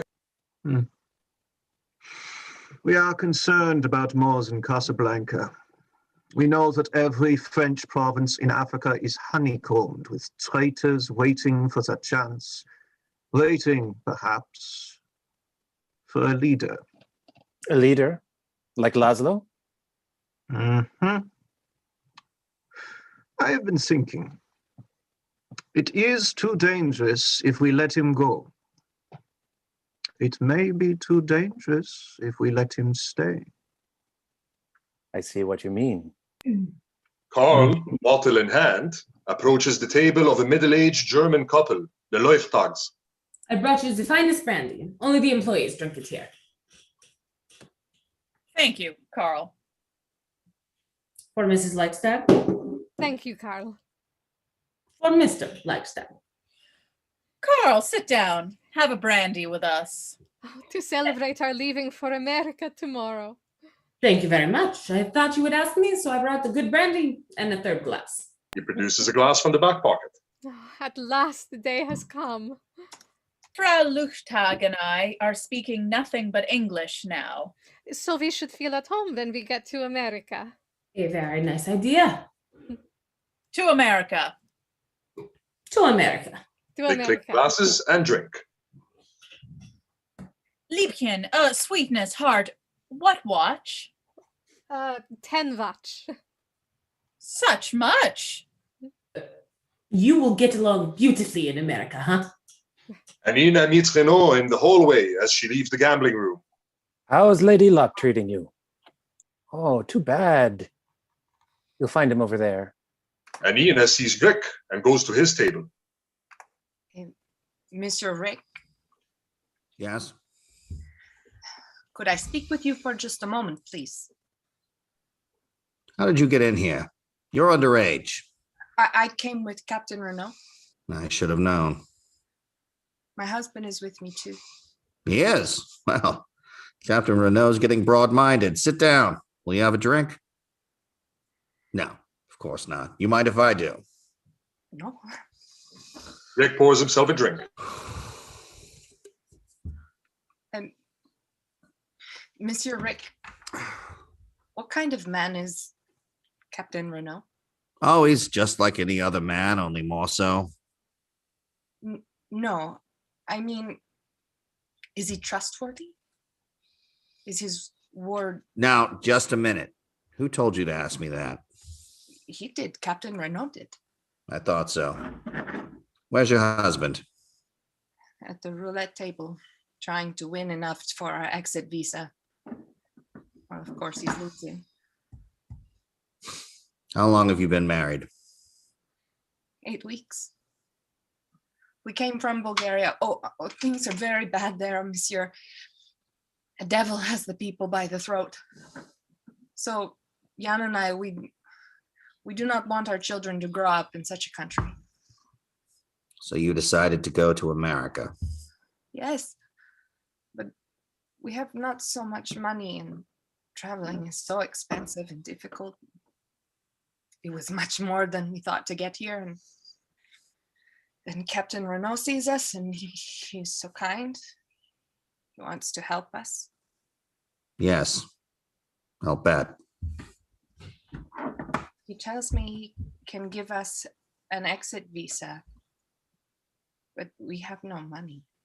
Does he know that? Oh, yes. And he is still willing to give you a visa. Yes, monsieur. And you want to know, Will he keep his word? he always has. There is a silence, and Nina is very disturbed. Oh, monsieur, you are a man. If someone loved you very much, so that your happiness was the only thing that she wanted in the whole world, but she did a bad thing to make you certain of it, could you forgive her? Rick stares off into space. Nobody ever loved me that much. And he never knew, and the girl kept this bad thing locked in her heart. That would be all right, wouldn't it? You want my advice? Oh, yes, please. Go back to Bulgaria. Oh, but if you knew what it means to us to leave Europe, to get to America. Oh, but if Jan should find out. He's such a boy. In many ways, I am so much older than him. Yes. Well, everybody in Casablanca has problems. Yours may work out. You'll excuse me. He abruptly rises. Thank you, monsieur. He quickly goes off, leaving Anina alone at the table. She remains seated, too demoralized to move. While Rick checks the reservation list, Ilsa and Laszlo enter the cafe. In the background, we hear Sam playing. Ironically enough, It Had to Be You. Rick greets Ilsa and Laszlo. Good evening. Good evening. You see, here we are again. I take that as a great compliment to Sam. I suppose he means to you Paris of, well, happier days. He does. Could we have a table close to him? And as far away from Major Strasser as possible. Well, the geography may be a little difficult to arrange. Rick snaps his finger for the head waiter. Paul, table 30. Yes. Yes, sir. Right away, if you please. I'll have Sam play As Time Goes By. I believe that's your favorite tune. Thank you.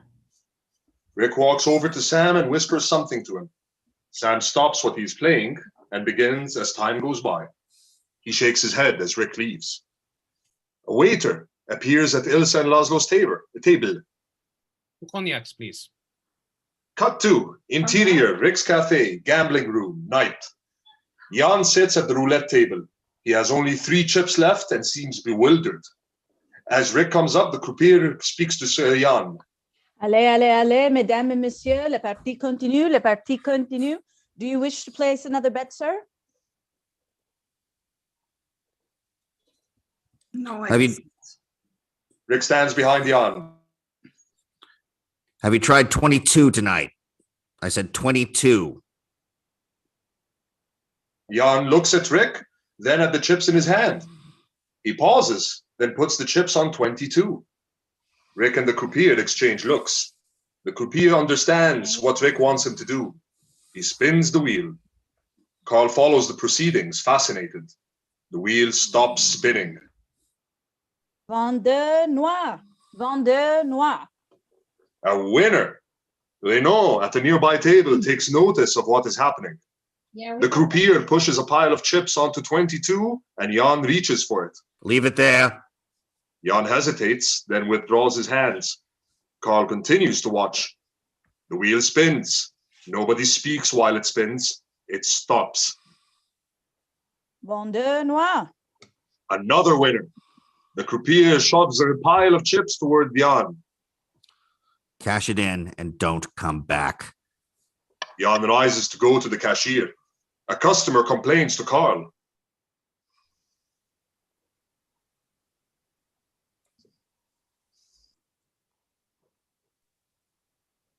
Say, are you sure this place is honest?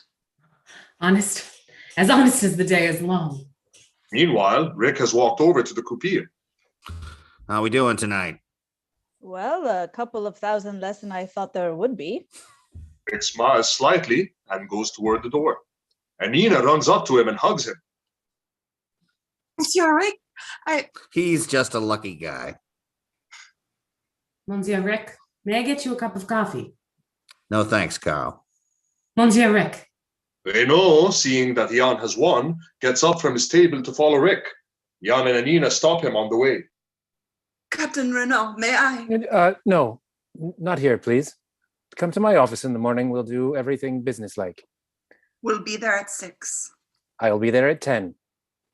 I'm very happy for you both. Still, it's very strange that you won. He looks over and sees Rick. Well, maybe not so strange. I'll see you in the morning. thank you so much, Captain Renaud. Cut 2. Interior, Rick's Cafe, main room, night. At the bar, Carl whispers in Sasha's ear. Sasha says no, then runs to Rick. Boss, you've done a wonderful thing. He kisses Rick on both cheeks. Go away, you crazy Russian. Carl pours a brandy for Rick. Pretending not to do so, Rick glances in Ilse's direction.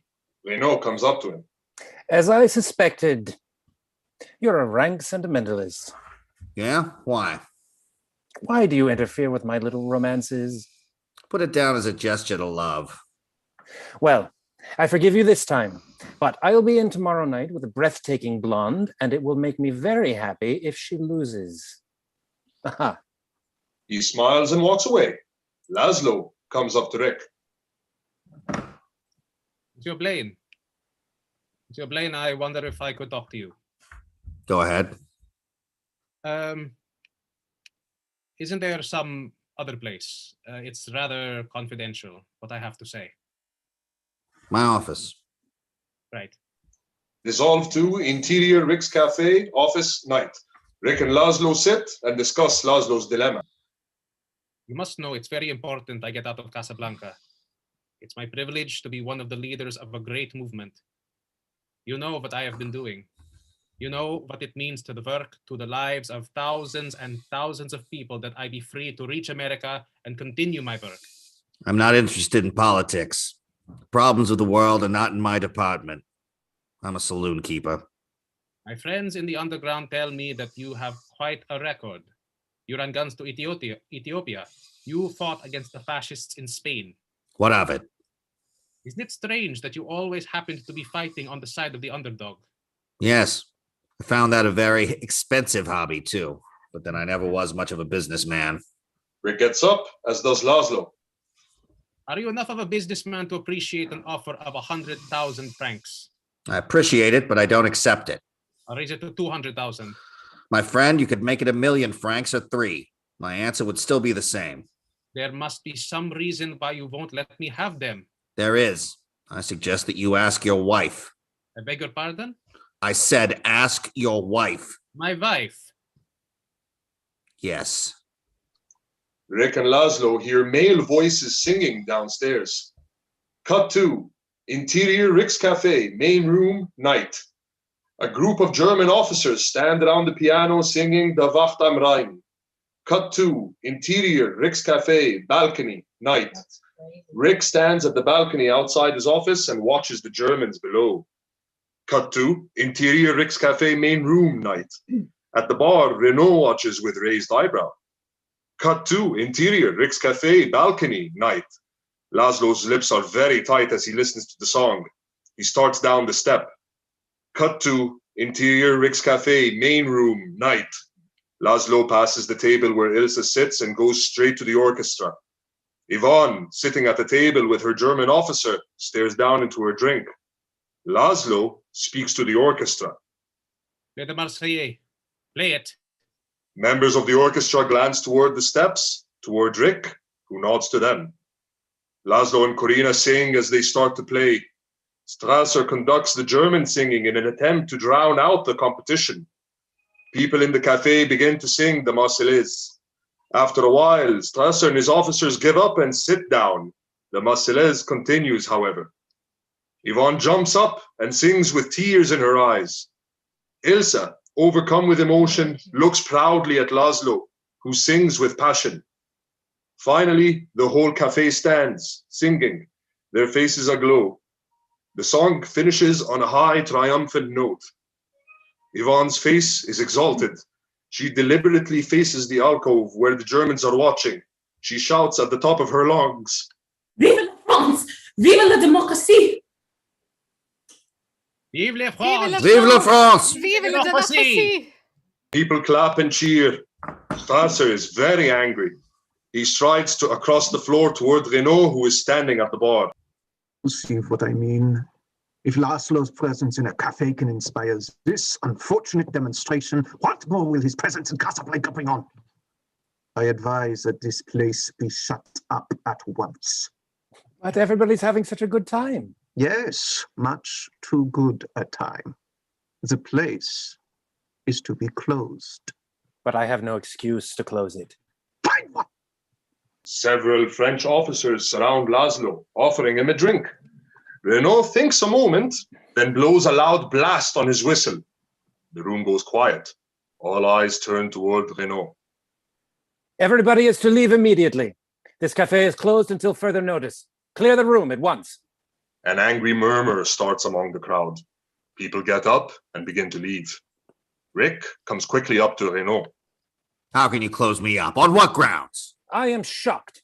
Shocked to find that gambling is going on here. This display of nerve leaves Rick at a loss.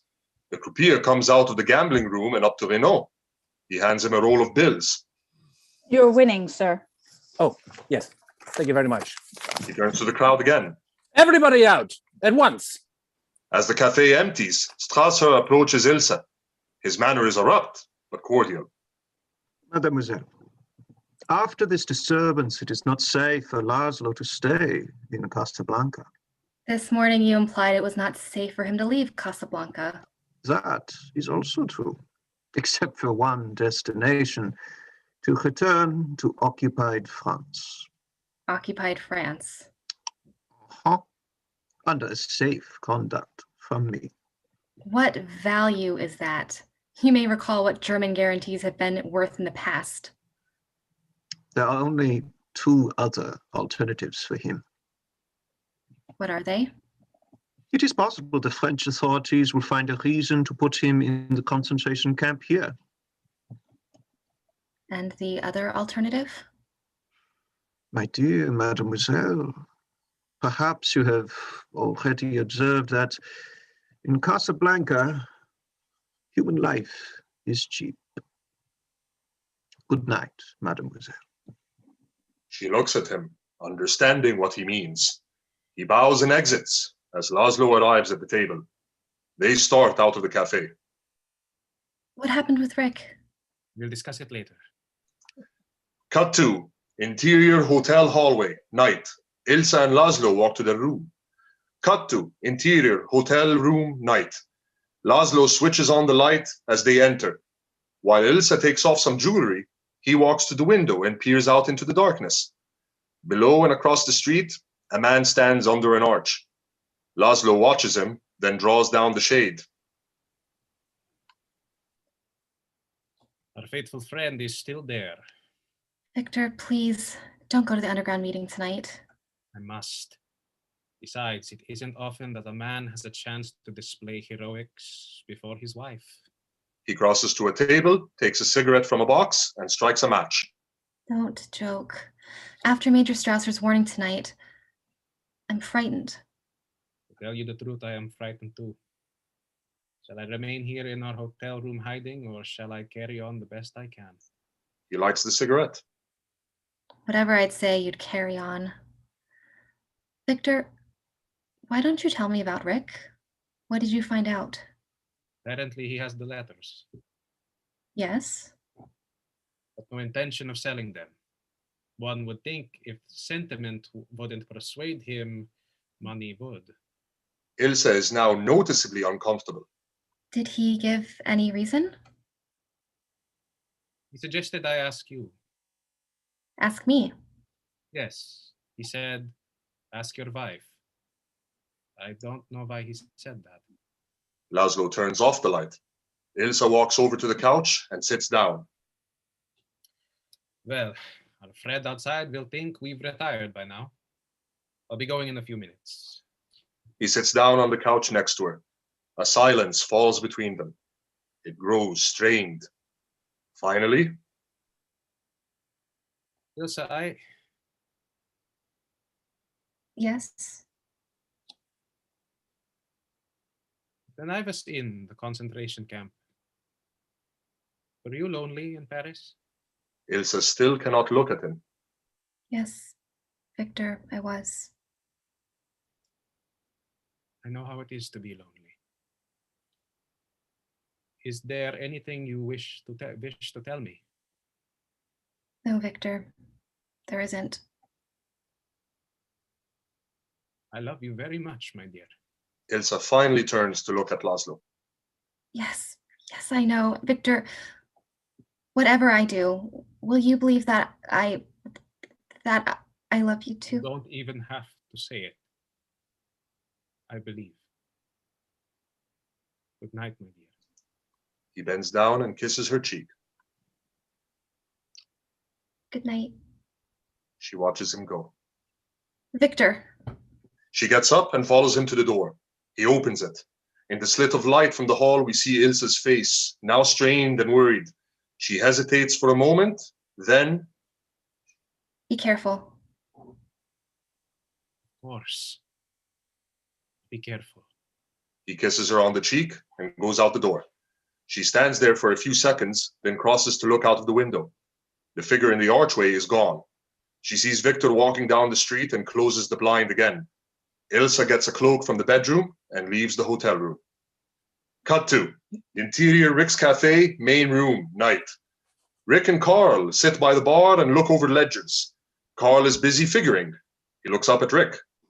Well, you're in pretty good shape, Eric. How long can I afford to stay closed? 2 weeks, maybe 3. Maybe I won't have to. A bribe has worked before. In the meantime, everybody stays on salary. Thank you, Eric. Sasha will be happy to hear it. I own money. Now, you finish locking up, will you, Carl? I will. Then I'm going to the meeting of the... Don't tell me where you're going. I won't. Good night. Good night, Monsieur Rick. Rick walks up the stairs to his apartment.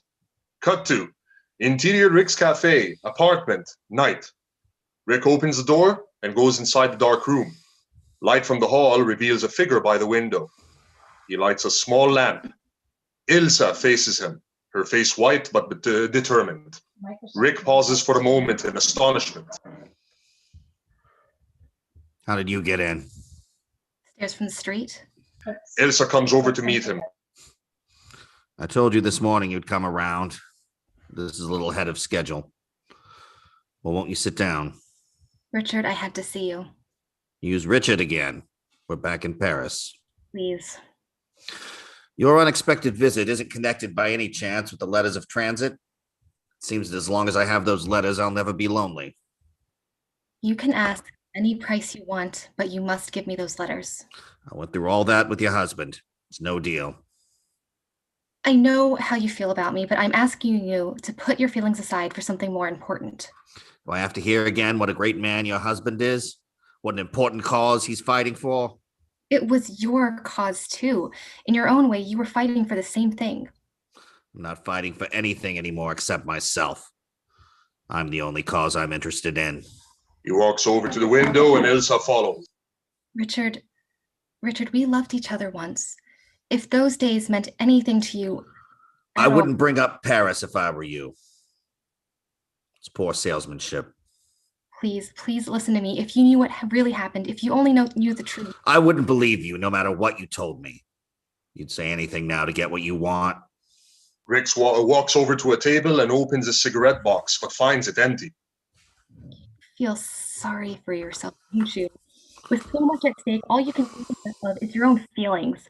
One woman has hurt you and you take revenge on the whole world. You're a coward and a weakling. There are tears in her eyes now. No. Richard, I'm sorry. I'm sorry, but you're our last hope. Help us. Victor Laszlo will die in Casablanca. What of it? I'm going to die in Casablanca. It's a good spot for it. Turns away to light a cigarette, then back to Ilsa. Now, if you... Stops short as he sees Ilsa holding a small revolver in her hand. It's pointed directly at him. All right. I tried to reason with you. I tried everything.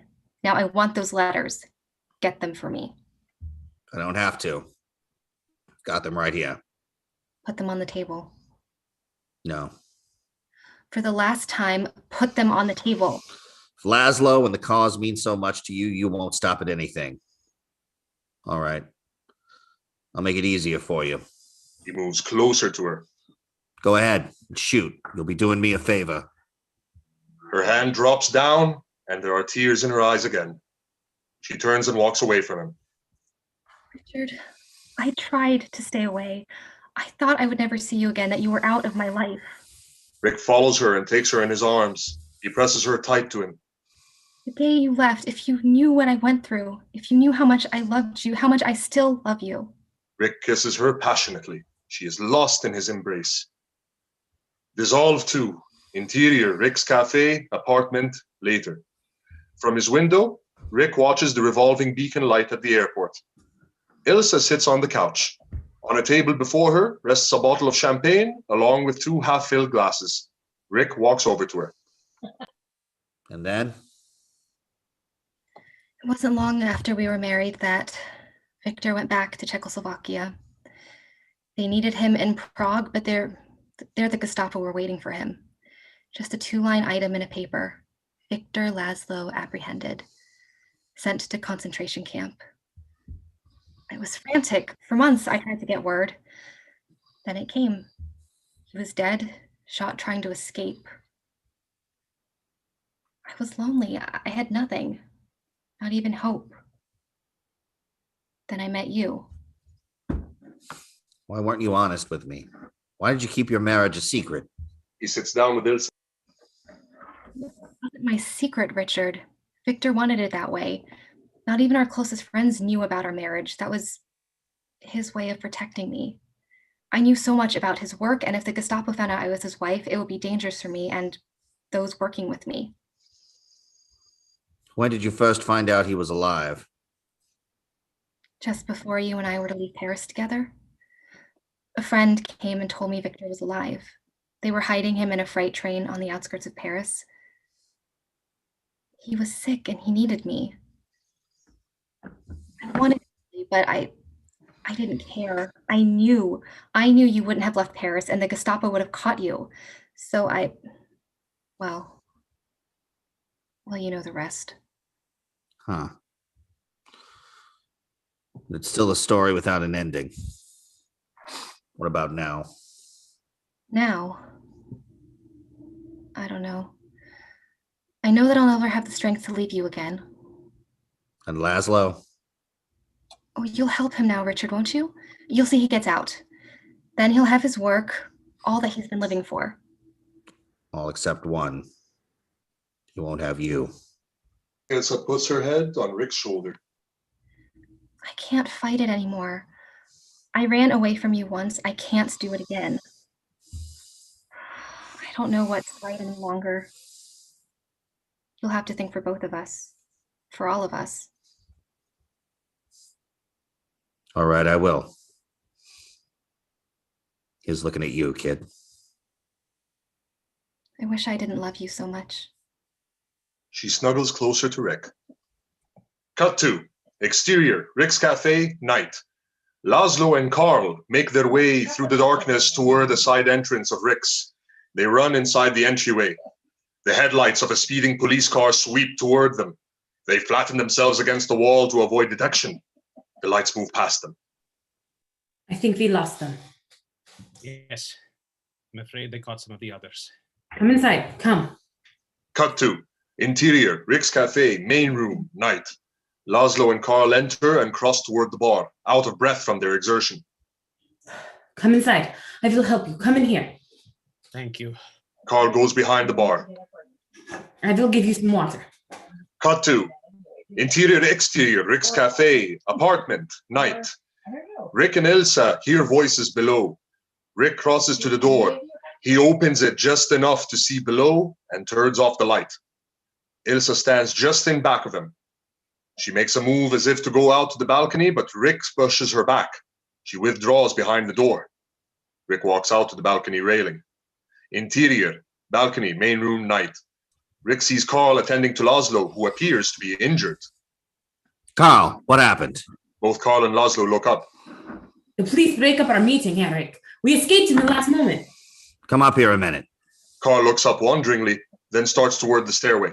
Yes, I come. Want you to turn out the light in the rear entrance.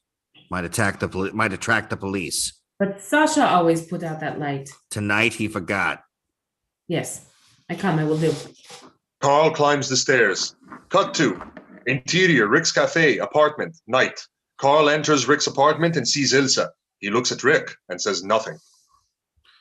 I want you to take Miss Lund home. Yes, sir. Cut to interior, Rick's Cafe, main room, night. Rick comes down the stairs.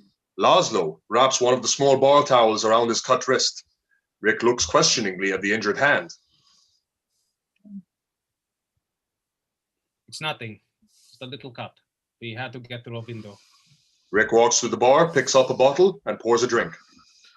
Well, this might come in handy. Thank you. Had a close one, eh? Yes, rather. He takes a drink. Don't you sometimes wonder if it's worth all this? I mean, what you're fighting for?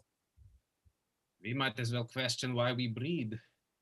If we stop breeding, we'll die. Stop fighting our enemies, the world will die. What of it? Then it'll be out of its misery. Rick reaches in his jacket for his cigarette case, opens it, and takes out a cigarette. You know how you sound, Monsieur Blaine? Like a man who's trying to convince himself of something he doesn't believe in his heart.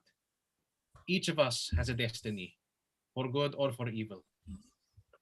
Yes, I get the point. Rick lights his cigarette. I wonder if you do.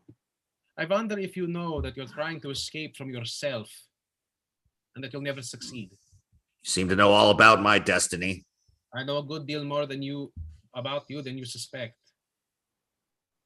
I know, for instance, that you're in love with a woman. It is perhaps strange that we both should be in love with the same woman. The first evening I came here in this cafe, I knew there was something between you and Ilsa. Since no one is to blame, I demand no explanation. I ask only one thing. You won't give me the letters of transit, all right. But I want my wife to be safe. I ask you as a favor to use the letters to take her away from Casablanca. You love her that much. Apparently you think of me only as the leader of a cause. Well, I am also a human being. Yes, I love her that much. Suddenly, there is a crash at the door of the cafe, followed by the forced entry of several gendarmes. A French officer walks in and addresses Laszlo.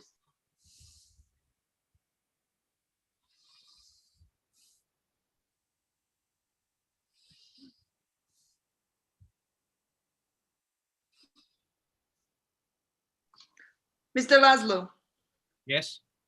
you will come with us. We have a warrant for your arrest. On what charge? Captain Renault will discuss that with you later. Seems the destiny has taken a hand. Laszlo looks for a moment at Rick, then in dignified silence crosses to the officer. Together, they walk toward the door. Rick's eyes follow them, but his expression reveals nothing of his feelings. Cut to interior, Renault's office, morning. Renault sits at his desk and smokes while Rick nervously fingers his hat. They're interrupted by an orderly. Renault hands some forms to the orderly, who then exits, and the conversation continues. But you haven't got any actual proof, and you know it. This isn't Germany or occupied France. All you can do is fine him a few thousand francs and give him 30 days. Might as well let him go now. Ricky, I'd advise you not to be too interested in what happens to Laszlo. If by any chance you were here to help him escape. What makes you think I'd stick my neck out for Laszlo? Because 1, you've bet 10,000 francs he'd escape. 2, you have the letters of transit. Now, don't bother to deny it. And, well, you might do it simply because you don't like Strasser's looks. As a matter of fact, I don't like him either. Well, they're all excellent reasons. Don't count too much on my friendship, Ricky. In this matter, I'm powerless. Besides, I might lose 10,000 francs. You're not very subtle, but you are effective. I get the point. Yes, I have the letters, but I intend using them myself. I'm leaving Casablanca on tonight's plane, the last plane. Uh-huh. And I'm taking a friend with me, one you'll appreciate. What friend? Ilse Lund. That ought to put your mind at rest about my helping Laszlo escape. Last man I want to see in America. You didn't have to come here to tell me this. You have the letters of transit. You can fill in your names and hers and leave anytime you please. Why are you interested in what happens to Laszlo? Renault gets out of his chair and crosses to the front of his desk. I'm not, but I am interested in what happens to Ilse and me. We have a legal right to go, that's true, but people have been held in Casablanca in spite of their legal rights. Renault retrieves a fresh cigarette from a box on his desk. What makes you think we want to hold you? Renault chain lights his new cigarette with the old one. Ilse is Laszlo's wife. She probably knows things that Strasser would like to know. Louis, I'll make a deal with you. Instead of this petty charge you have against him, you can get something really big. Something that would chuck him in a concentration camp for years. That'd be quite the feather in your cap, wouldn't it? Well, it certainly would. Germany, Vichy would be very grateful. Then release him. You be at my place a half hour before the plane leaves. Renault sits back down in the chair. I'll arrange to have Laszlo come there to pick up the letters of transit. That'll give you the criminal grounds on which to make the arrest. You get him, we get away. The Germans, that last will just be a minor annoyance. There's still something about this business I don't quite understand. Miss Lund, she's very beautiful, yes. But you were never interested in any woman. Well, she isn't just any woman. Rick stares at the floor, then looks back up at Renault. I see. How do I know you'll keep your end of the bargain? I'll make the arrangements right now with Laszlo in the visitor's pen. Ricky, I'm going to miss you. Apparently, you're the only one in Casablanca who has even less scruples than I. Oh, thanks. Go ahead, Ricky. Renault presses a button on his desk, triggering a buzzer. The door to Renault's office opens. Rick rises to go. And, by the way, call off your watchdogs when you let him go. I don't want them around this afternoon. I'm taking no chances, Louis. Not even with you. Cut 2. Interior, the Blue Parrot, day. A waiter brings tea to Rick and Ferrari, who sit alone at a table in a secluded nook off the main room. Shall we draw up the papers, or is our handshake good enough? Certainly not good enough, but since I'm in a hurry, it'll have to do. Ferrari pours a cup for Rick, who takes a sip. To get out of Casablanca and go to America, you're a lucky man. Oh, by the way, my agreement with Sam's always been that he gets 25% of the profits. That still goes. I happen to know that he gets 10%. But he's worth 25. And Abdul, Carl, and Sasha, they stay with the place or I don't sell. Of course they stay. Ricks wouldn't be Ricks without them. Well, so long. Rick gets up, followed by Ferrari. They shake hands to seal the deal. He walks to the door, then stops and turns around. Don't forget, you owe Rick's 100 cartons of American cigarettes. I shall remember to pay it to myself. Rick leaves. Ferrari picks up a fly swatter from the table and swats at a fly. Cut to exterior Rick's Cafe, night. A car pulls quickly to a stop just outside the cafe. On the door, a huge placard reads, "Closed by order of the prefect of police." Cut to interior Rick's Cafe, main room, night. Rick sits at a table inside and reads the letters of transit. He hears a knock on the door and puts them away in his pocket. He opens the door and Renault walks in. You're late. I was informed just as Laszlo was about to leave the hotel, so I knew I'd be on time. Thought I asked you to tie up your watchdogs. Oh, he won't be followed here. Renault looks around the empty cafe. You know, this place will never be the same without you, Ricky. Yes, I know what you mean. But I've already spoken to Ferrari. You'll still win at roulette. Is everything ready? Rick points at his breast pocket. I have the letters right here. Tell me, when we searched the place, where were they? Sam's piano. Served me right for not being musical. They hear the crunch of tires as a car pulls up. Oh, here they are. You better wait in my office. Renault walks up the stairs to Rick's office. Cut to exterior Rick's Cafe, night. Laszlo pays the cab driver. Ilsa quickly walks toward the entrance. Here.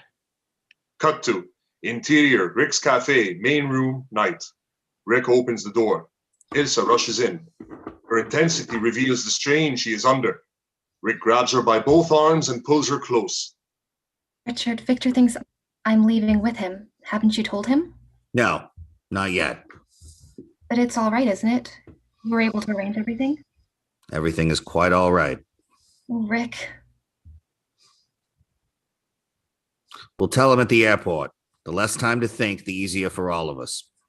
Please trust me. Ilsa pauses and looks at Rick, unsure for a moment. Yes, I will. Laszlo comes in and closes the door behind himself. Sir Blaine, I don't know how to thank you. Oh, save it. We've still got lots of things to do. They all walk towards the bar. Laszlo deposits his hat on a nearby table. Cut to interior Rick's Cafe, office, night. Renault opens the office door and peers down at the proceedings. Cut to interior Rick's Cafe, main room, night. I brought the money, Monsieur Blaine. Keep it. You'll need it in America. But we made a deal. Never mind about that. You won't have any trouble in Lisbon, will you? No, it's all arranged. Good. I've got the letters right here, all made out in blank. Takes out the letters. All you have to do is fill in the signatures. He hands them to Laszlo, who takes them gratefully. Victor Laszlo? All three hear footsteps and turn to see Renault walking towards them from the bottom of the stairs. Victor Laszlo, you are under arrest on a charge of accessory to the murder of the couriers for whom these letters were stolen. Ilsa and Laszlo are both caught completely off guard. They turn towards Rick, bewildered. Horror is in Ilsa's eyes. Renault takes the letters. Oh, you were surprised about my friend Ricky? Obviously, the situation delights Renault. He smiles as he turns toward Rick. The explanation is quite simple. Love, it seems, has triumphed over virtue. Thank you. Suddenly, the smile fades. In Rick's hand is a gun, which he levels at Renault. Not so fast, Louis. Nobody's going to be arrested. Not for a while yet. Have you taken leave of your senses? I have. Sit down over there. Put that gun down. Renault then walks toward Rick. Rick puts out his arm to stop him. Louis, I wouldn't like to shoot you, but I will if you take one more step. Renault halts for a moment and studies Rick. Under the circumstances, I will sit down.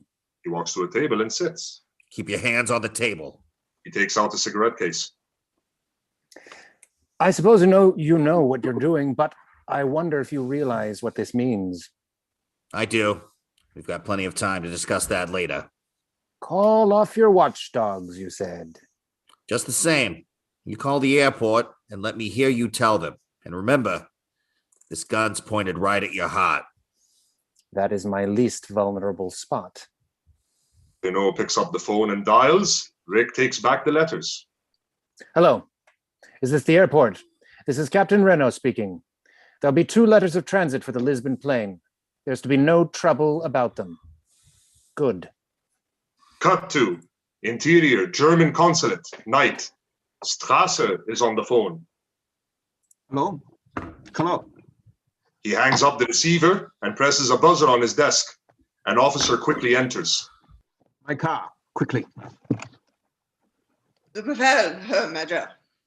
The officer exits and Strasser resumes on the telephone. This is Major Strasser. I have a squad of police meet me at the airport at once. At once, do you hear? He hangs up the receiver and, grabbing for his cap, hurriedly exits. Dissolve to exterior airport, night. The entire airport is surrounded by a heavy fog. The outline of the transport plane is barely visible.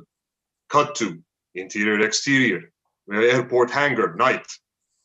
A uniformed orderly uses a telephone near the hangar door. On the airfield, a transport plane is being readied. Hello.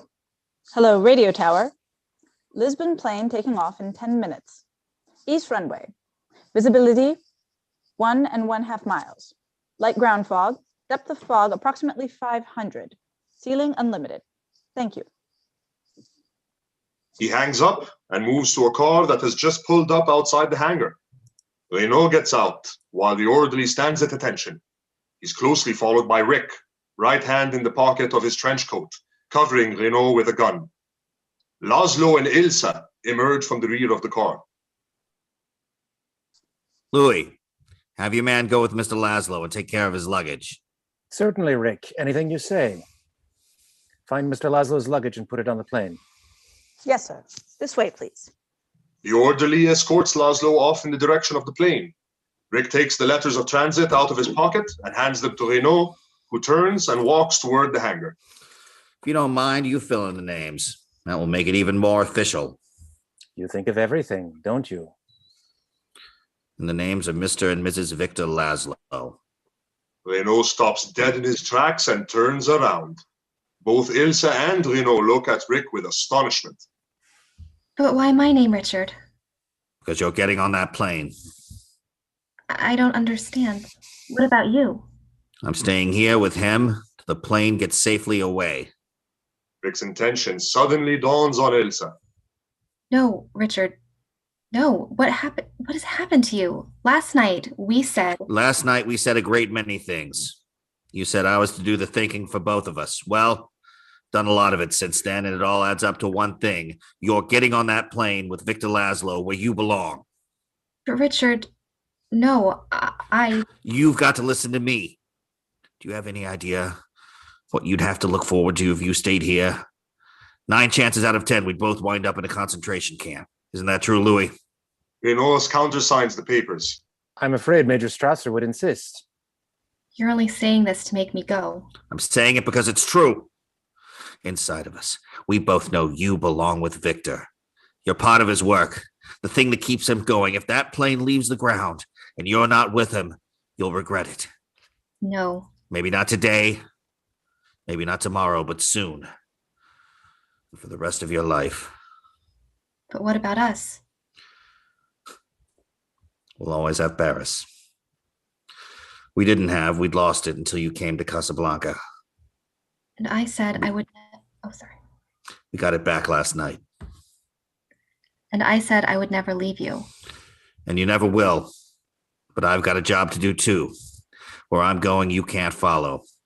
What I've got to do, you can't be any part of. Ilsa, I'm no good at being noble, but it doesn't take much to see that the problems of 3 little people don't amount to a hill of beans in this crazy world. Someday you'll understand that. No. Ilsa's eyes well up with tears.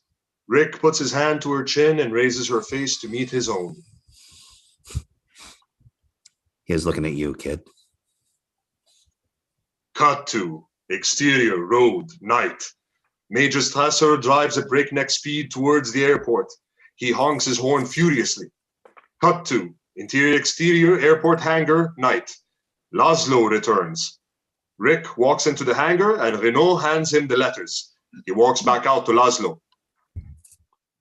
Everything in order. All except one thing. There's something you should know before you leave.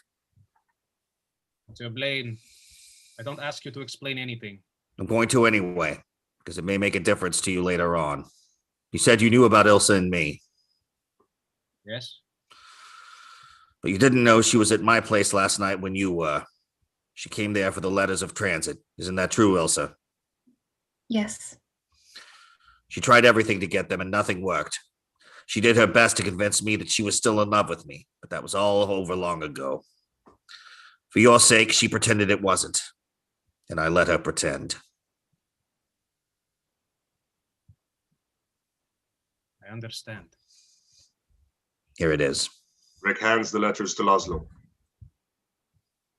Thanks. I appreciate it. Laszlo extends his hand to Rick, who grasps it firmly. And welcome back to the fight. This time, I know our side will win.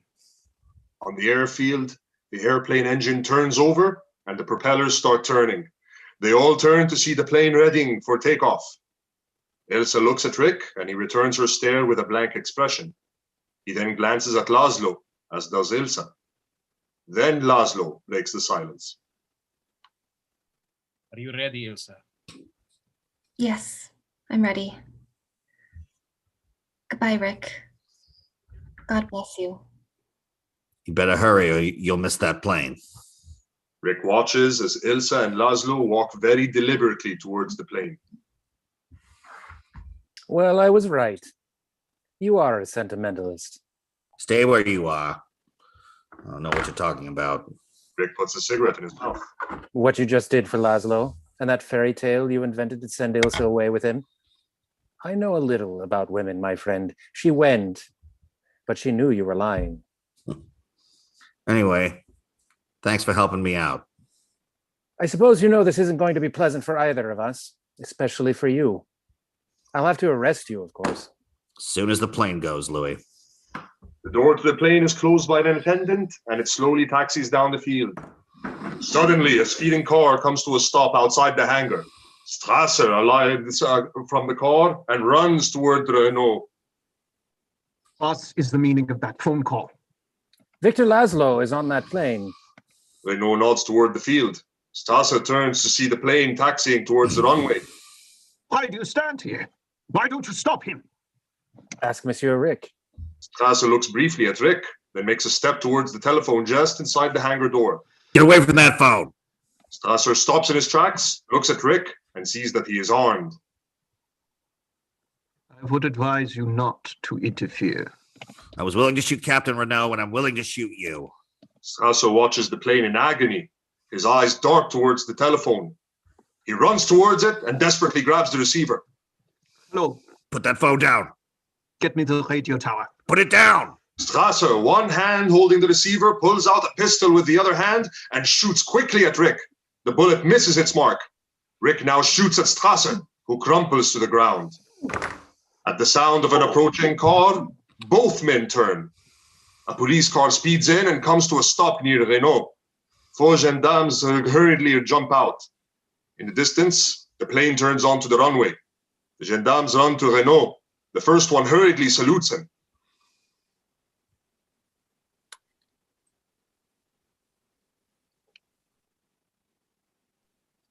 Mon capitaine. Major Strasser has been shot. Renault pauses and looks at Rick.